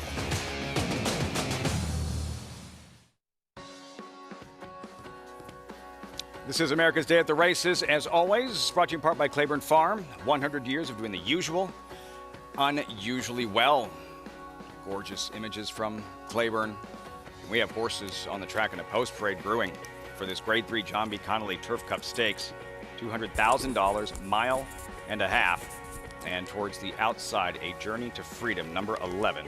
6-5, Joel Rosario looking for a third stakes win on the afternoon. We'll see them in the post-parade. There's a Conviction Trade, currently 30-1. Coming back just 9 days after winning, going shorter. Probably better going shorter. Hierarchy, big race at this distance last fall in Maryland. Horse I would like to see some pace on, kind of a confirmed closer. Look for Corey Lannery, a guy who likes to save ground to try to cut every corner. Tied to the sea, he beat Hierarchy in that race in Maryland, the Japan Turf Cup. He can get a piece or win this, but I think his form had been declining in New York. We'll see if he can get Perk back up. Strong Tide, 17-1 winner in his latest, but that was on dirt. Gosh, such a good run on the dirt last time, but they go back to the turf. Number 5, Decision Maker, like Strong Tide, upset winner on dirt also. Yeah, I just didn't think this horse was good enough to beat this level of horse at a mile and a half. But Andy does like Fantasioso. He's kept some good company. Looks really good on the racetrack, making a beautiful physical appearance. And I agree. I think he's a player. Malthale, pictured, cutting back from the 2-mile H. Allen Jerkins. Yeah, he did regain his form since being claimed by Mike Maker and back some of those better races. I just don't know if he's ultimately good enough, but he does have a decent enough race, a mile and a half, albeit against weaker. Logical Myth, 3-time stakes winner. Joe Sharp takes off the blinkers. Here's another mystery. The distance is a big question. Yeah, the distance is the real question this race. He's run a mile and a half. And listen, he lost to some good horses, but he wasn't as competitive as he was in shorter races. Dynamite has speed. How far can he carry it? And then the favorite, Journey to Freedom, 6-5. He makes a lot of sense. He's sort of logical, and I think people think he's flattered by a bond, but I'm wondering if a bond just improved last time. Parrot Head, 91-1 if you need him. He'd be a major surprise. From a tough draw, too. 3 turns, the mile and a half. You got to save ground on at least 2 of those 3 turns. Tough order for him with that post. Never say never, but no, never, at least not today for Parrot Head in this John B. Connolly Turf Cup Stakes for a Journey to Freedom. And in that H. Allen Jerkins, again, that was going 2 miles. A runner-up on that particular afternoon for a trainer who's won this race like 100 times, Mike Maker, a Journey to Freedom with Joel Rosario. A Journey to Freedom in this particular effort, going to just short finish second on this afternoon.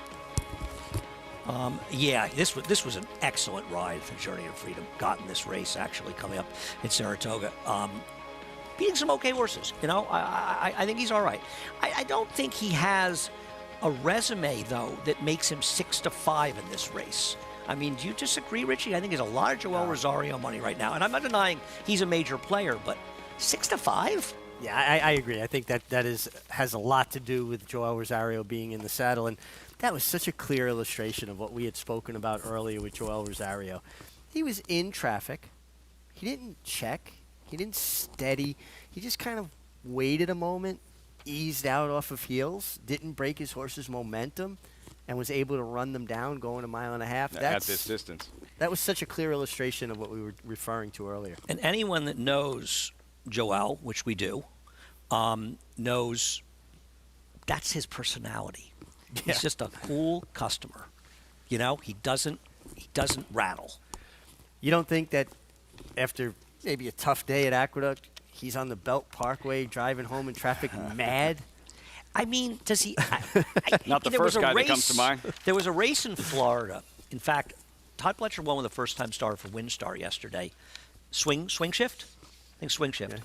The dam, Tasunki, I think it's Tasunki. Joel had ridden her in a turf race down at Gulfstream, 2016 when I was there. Paco Lopez was in front in the 2 or 3 path. Joel was coming up the fence. Paco looked over to his left, saw Joel, and cut him off and almost put over the fence. I know you find that hard to believe. He got disqualified. Right.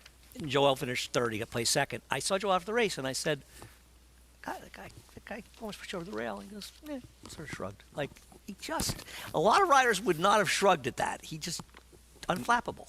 No. Maybe you've seen it. I've never seen him like just lose his cool. Like, I haven't. I'm sure it happens, and maybe he does it behind closed doors where those things should happen, but I've never seen it. I've never seen it, and I rode with him on a regular basis in Southern California when his career was just starting to take off, and mine was in the waning twilight. And he was as cool then as he is now. He just, again, unflappable. He's amazing. He's a great rider. He rides like to his personality. And he's got a winning personality. I mean, I don't think you find a person that knows Joel at all that doesn't like him. Putting on a riding clinic this evening at Sam Houston, 2 stakes wins, looking for a third on a journey to freedom. Andy Fantasioso. Hard to believe. Getting vertigo watching this. Fantasioso, though, he's still looking for his first win on U.S. soil, the Argentine 7-year-old. Yeah, now he has been. Like, why should today be any different? Well, that's fair, but he's run some tough spots, you know. By the way, he beat a Journey to Freedom a few races back. He ran second to Serve the King, and they're third to him in the John's Call, and Serve the King for Chad Brown came back and won our Red Smith. He just kept some good company. I'm hoping that he's just. I don't love him, but I think 6-1 is a generous price on him. The circumference here at Sam Houston Race Park, 1.5 miles, Richie. And from that post, what does Rosario want to do? What does he want to establish early with a Journey to Freedom? Well, again, I just think he's in a position where he doesn't want to be caught too wide. How often do you hear this? A horse turning back in distance to a mile and a half, right? From a 2-mile race. And he's a horse that has shown versatility. He can lay up a little closer if they don't go fast. I expect him to drop out a little bit and Joel to try to find that gap, that break between flights someplace to fall in and save some ground. Don't see a lot of 1.5 mile racing in North America. More common on grass, but what is the biggest difference, the adjustment for the riders riding in this marathon, same distance as a Breeders' Cup turf? Getting horses to come off the bridle. Horses don't stay marathon distances if they pull too hard, if they get too keen. They use too much energy fighting the rider. Horse has to be able to switch off and get comfortable, and that doesn't mean they've got to be out the back. A horse could be on the lead and switched off and comfortable. Something to watch for in the early stages of this John B. Connolly Turf Cup Stakes. Nick Tamero with the call, the favorite, A Journey to Freedom. Rosario seeking another stakes win at Sam Houston. It's post time.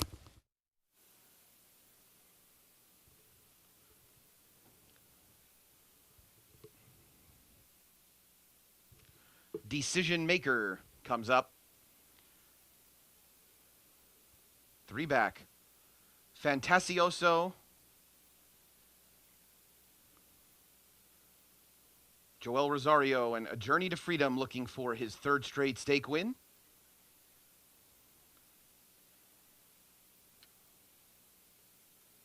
One back is Parrot Head.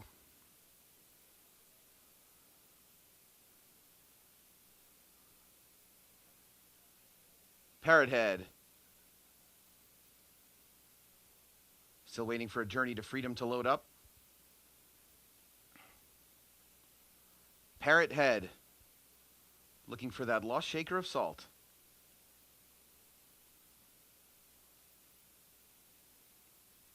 He's in. We're set.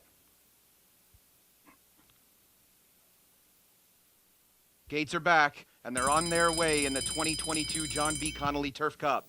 Slow starts for both Conviction Trade and Decision Maker. Not so for Strong Tide and Dynamite, who both have speed. Tide of the Sea is advanced along the inside from 3rd. Then comes Logical Myth to the inside. Malthael and A Journey to Freedom. The 2 Paradise Farms runners are together. Fantasioso on the inside of Parrot Head. Hierarchy is down at the inside. 3 behind that one. Another Mystery. 2 back to Decision Maker. And the slow starting Conviction Trade will have to come from last as the field makes their way into the far turn for the first time. Dynamite has gotten a pretty easy lead. Comfortable out in front by about 2. Strong Tide tugging away at the bit, chasing from 2nd. Advancing on the outside, Parrot Head wants to move now. Logical Myth is there rating comfortably. Tide of the Sea is on the inside, covered up in 5th. Immediately to that one's outside, his stablemate A Journey to Freedom. Malthael is at the inside in 6th. Then comes Fantasioso, Hierarchy. Another Mystery, Conviction Trade, and Decision Maker as they make their way past the stands. One circuit to go. Dynamite from the start. A quarter in 24.3, the half in 50.54 seconds. On the front end, it is Dynamite. Here comes an early move from Conviction Trade. Conviction Trade has gone from last to first in about 4 furlongs and is going to go up and contest the pace with Dynamite. Rating from third, still Strong Tide. It's then a group of 3 that are 4th, 5th, and 6th. Tide to the Sea, Logical Myth, and Parrot Head. Malthiel and A Journey to Freedom continue to race together. Fantasioso is set up on the outside in the clear. A length and a half to Hierarchy and Another Mystery. And Decision Maker still lags behind at the back of the pack. 1:15.98. They've completed a little over half the journey. Dynamite has a length lead from Strong Tide. Conviction Trade tracking from third. Tide to the Sea has had a perfect position from the start. Rating along the inside, now 4th. Logical Myth, Parrot Head, Fantasioso is going for a wide run. Malthiel and A Journey to Freedom will have to deal with some traffic, but they've both saved ground from the start. Dynamite is the pilot as they approach the quarter pole. Strong Tide and Fantasioso has had a clean run. Another Mystery gathers momentum from the back of the pack. Tide to the Sea on the inside. Logical Myth, A Journey to Freedom needs a place to go, but he has a wall of horses in front of him. They're coming into the final furlong. Strong Tide tackled by Fantasioso, and here comes Another Mystery, widest of all. Fantasioso and Strong Tide slugging it out. Fantasioso short lead. The inside Strong Tide, the outside Another Mystery surging. 3 on the wire together. Another Mystery, Strong Tide, and Fantasioso in an absolute thriller. 3 of them at the wire. Fantasioso battling in between horses on the far outside. Another Mystery lengthens his stride in a Connolly thriller. I think Graham had to move wide and soon because where it was, I have no idea, won the race. They'll have to slow it down to have any chance. With 3 horses, impossible. So fortunately, we'll be here until around 7 o'clock waiting for the result of this race. Where do you have to go, especially with the long shot you like, Fantasioso? He brought it. One thing I know, I lost the photo. It's just such a hard angle, too. We're actually seeing it from past the wire, it almost seems like. And it's hard for me to judge exactly where the wire is. Man, you want to talk after a mile and a half, you're talking about inches, and it's going to be ahead, Bob. No, I think the outside got it, the 9. I can't tell. Close. Outside. You heard Nick Tambro calls the races point out that Journey to Freedom got in traffic, and you know, I wasn't criticizing James Graham. James Graham realized I just want to get a clean run here, and if you watch him ride Fantasioso, because I was watching him, he was right off the flank of the favorite, A Journey to Freedom, and I think he realized that guy's kind of caught in a pocket. Joel's in a little bit of trouble. You know what? I'm going to go. He's jammed up in there. I'm going to go. Yeah. And he went. And I don't blame him. And that horse hung a little bit. Now he had a little bit of a wide trip. Sure. And as you guys point out, he's not a winning type horse, so he may have a bit of a hang. You can't see it because of the finish line. Yeah, I mean, it's just an impossible finish to call. But funky angle here. Well, it's not the angle. There's also the pole in front. Pole. It's blocking your view.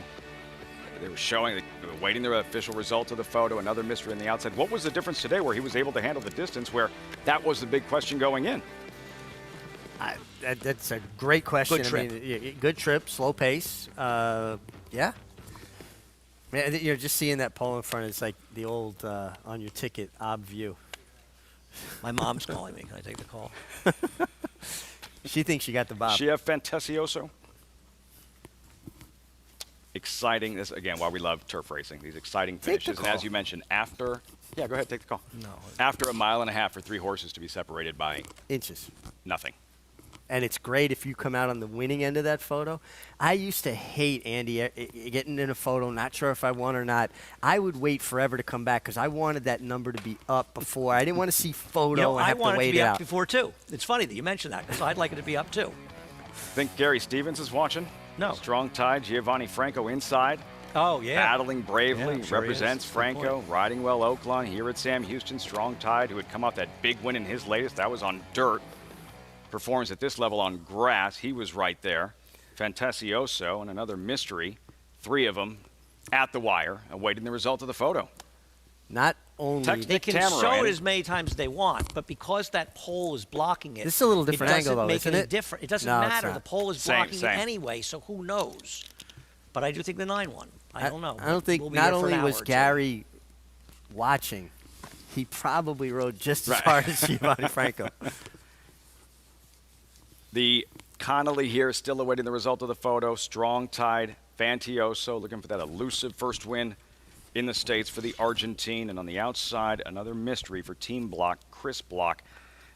Thriller in this John B. Connolly Stakes. We await the results of the photo. How confident were you in most cases, races that close, Mick, that you had won or lost at the wire? 95% of the time you could call it, no matter how close the photo was. You knew when you notable exception was I was certain I had won the Indiana Derby on Star Dabbler for Barry Schwartz, and they called it a dead heat. You did win it. Wasn't even close. Right, I'm not making up a story here. Right? Wasn't even close. He won by a head. They gave a dead heat to a local guy. It was the most disgraceful thing I think I've ever seen in my life at a racetrack. People were actually lighting garbage cans on fire. There was riots. Yeah, it's absurd. It was the silliest thing I've ever seen. Like it was 30 criminal. for 30 material. Yeah. That story needs to be told. It wasn't told. even close. Horse got by him a neck, fought back, hit the wire, beat Brian Hernandez. I stood up and went, yes. He said a word I can't repeat on air, and then came back and they put up a dead heat. Brutal. I hope the second game goes in overtime. This is taking longer than it should. Of course it should. They had that pole in the way. So, wow. Well, there's 3 horses involved, so better they get it right. You know. Well, they should be able to get it right in a shorter time than 8 minutes. After just a mile and just a half. Just a photo. We still don't know, not officially, who won this John B. Connolly Stakes and the $200,000 purse. Another mystery on the outside you saw. Fantasioso. Strong tide right there. It's been a couple of minutes here. Sounds well, like we started the day with a photo. We're stretching. It's because we are. We started the day with photo finishes. We're That's right. ending the day with photo finishes. It might be one of those days. Did deliver, though, the excitement level here. Again, that turf racing. And the longer it takes, do you subscribe to the notion that the longer it takes, better chances of dead heat involved? Well, in theory, if there's not a dead heat and it's taken this long, then something's broken. I mean, it's... We waited. How long was it for the Breeders' Cup Turf, the dead heat in '93? High Chaparral Not as long as Johar. this. That Not was as about long as 15 minutes. Might not have felt as long, but it was longer. It was about, about 12, 15 minutes. It was fun. Again, one thing I never liked when the horses have just run hard. They've run a mile and a half. You're waiting out that photo. Get off. Let the horses walk. Take their weight off. Loosen up your girth. As you see another mystery circle about with I mean, and every jurisdiction's different. Maybe they don't allow them to, but the first thing I would normally do is loosen my girth, take the overgirth off, and get off, and I'd stand, next to the trainer and wait out the photo. Why should the horse have to carry my weight that much longer? Taking several minutes after the Connolly in this 3-horse photo. Riders, horses circling about, awaiting the result of the photo. What's going on behind the scenes? Well, it's just you got a lot of anxiety. You have a lot of anxiety. If you thought you lost, now it's gotten to a point where you're thinking, well, maybe I got that lucky, Bob. And if you thought you won, now your heart's just sinking because you're going, well, gosh, it should have been up already. I know, I thought my horse's nose was on the line first. These are tough situations for connections and for people that wagered on it. The wager, obviously. absolutely. This is photo. It doesn't take this long. It shouldn't take this long. No, it shouldn't. How long are we going to stay here? Till we know. At a certain point, it's kind of ridiculous. I mean, you don't understand. What time's the next train? We can handle this. I'll text you the winner. It's too late. Sorry, missed it. Dead heat, 6-9. Dead heat. I still don't care. Dead heat. You won. I still don't care. I'd rather lost and made the train. The wait wasn't worth it. The wait wasn't worth it. No. What'd you get? 9-1 winner. Another mystery at 23 to 1. 6-1 a dead heat. It's going to be $6. Gary Stevens has every reason to be disappointed. I'm sorry for Gary. See, I'd rather have lost and Gary got the money. That's the kind of guy I am.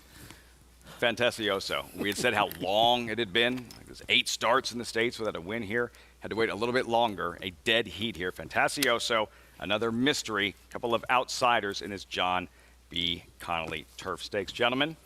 Been a pleasure. A pleasure. See you again Even soon, the I last hope. 4 minutes. See you soon? You going to be back to business soon? Tampa, next stop. Well, I won't be in Tampa. A couple of weeks. You're not going to Tampa? No. But Sure, you're can I there. change I your wish mind? I was there. A couple of weeks to change his mind. I'm not flying anywhere. He's got to get over this first. It's going to be a while.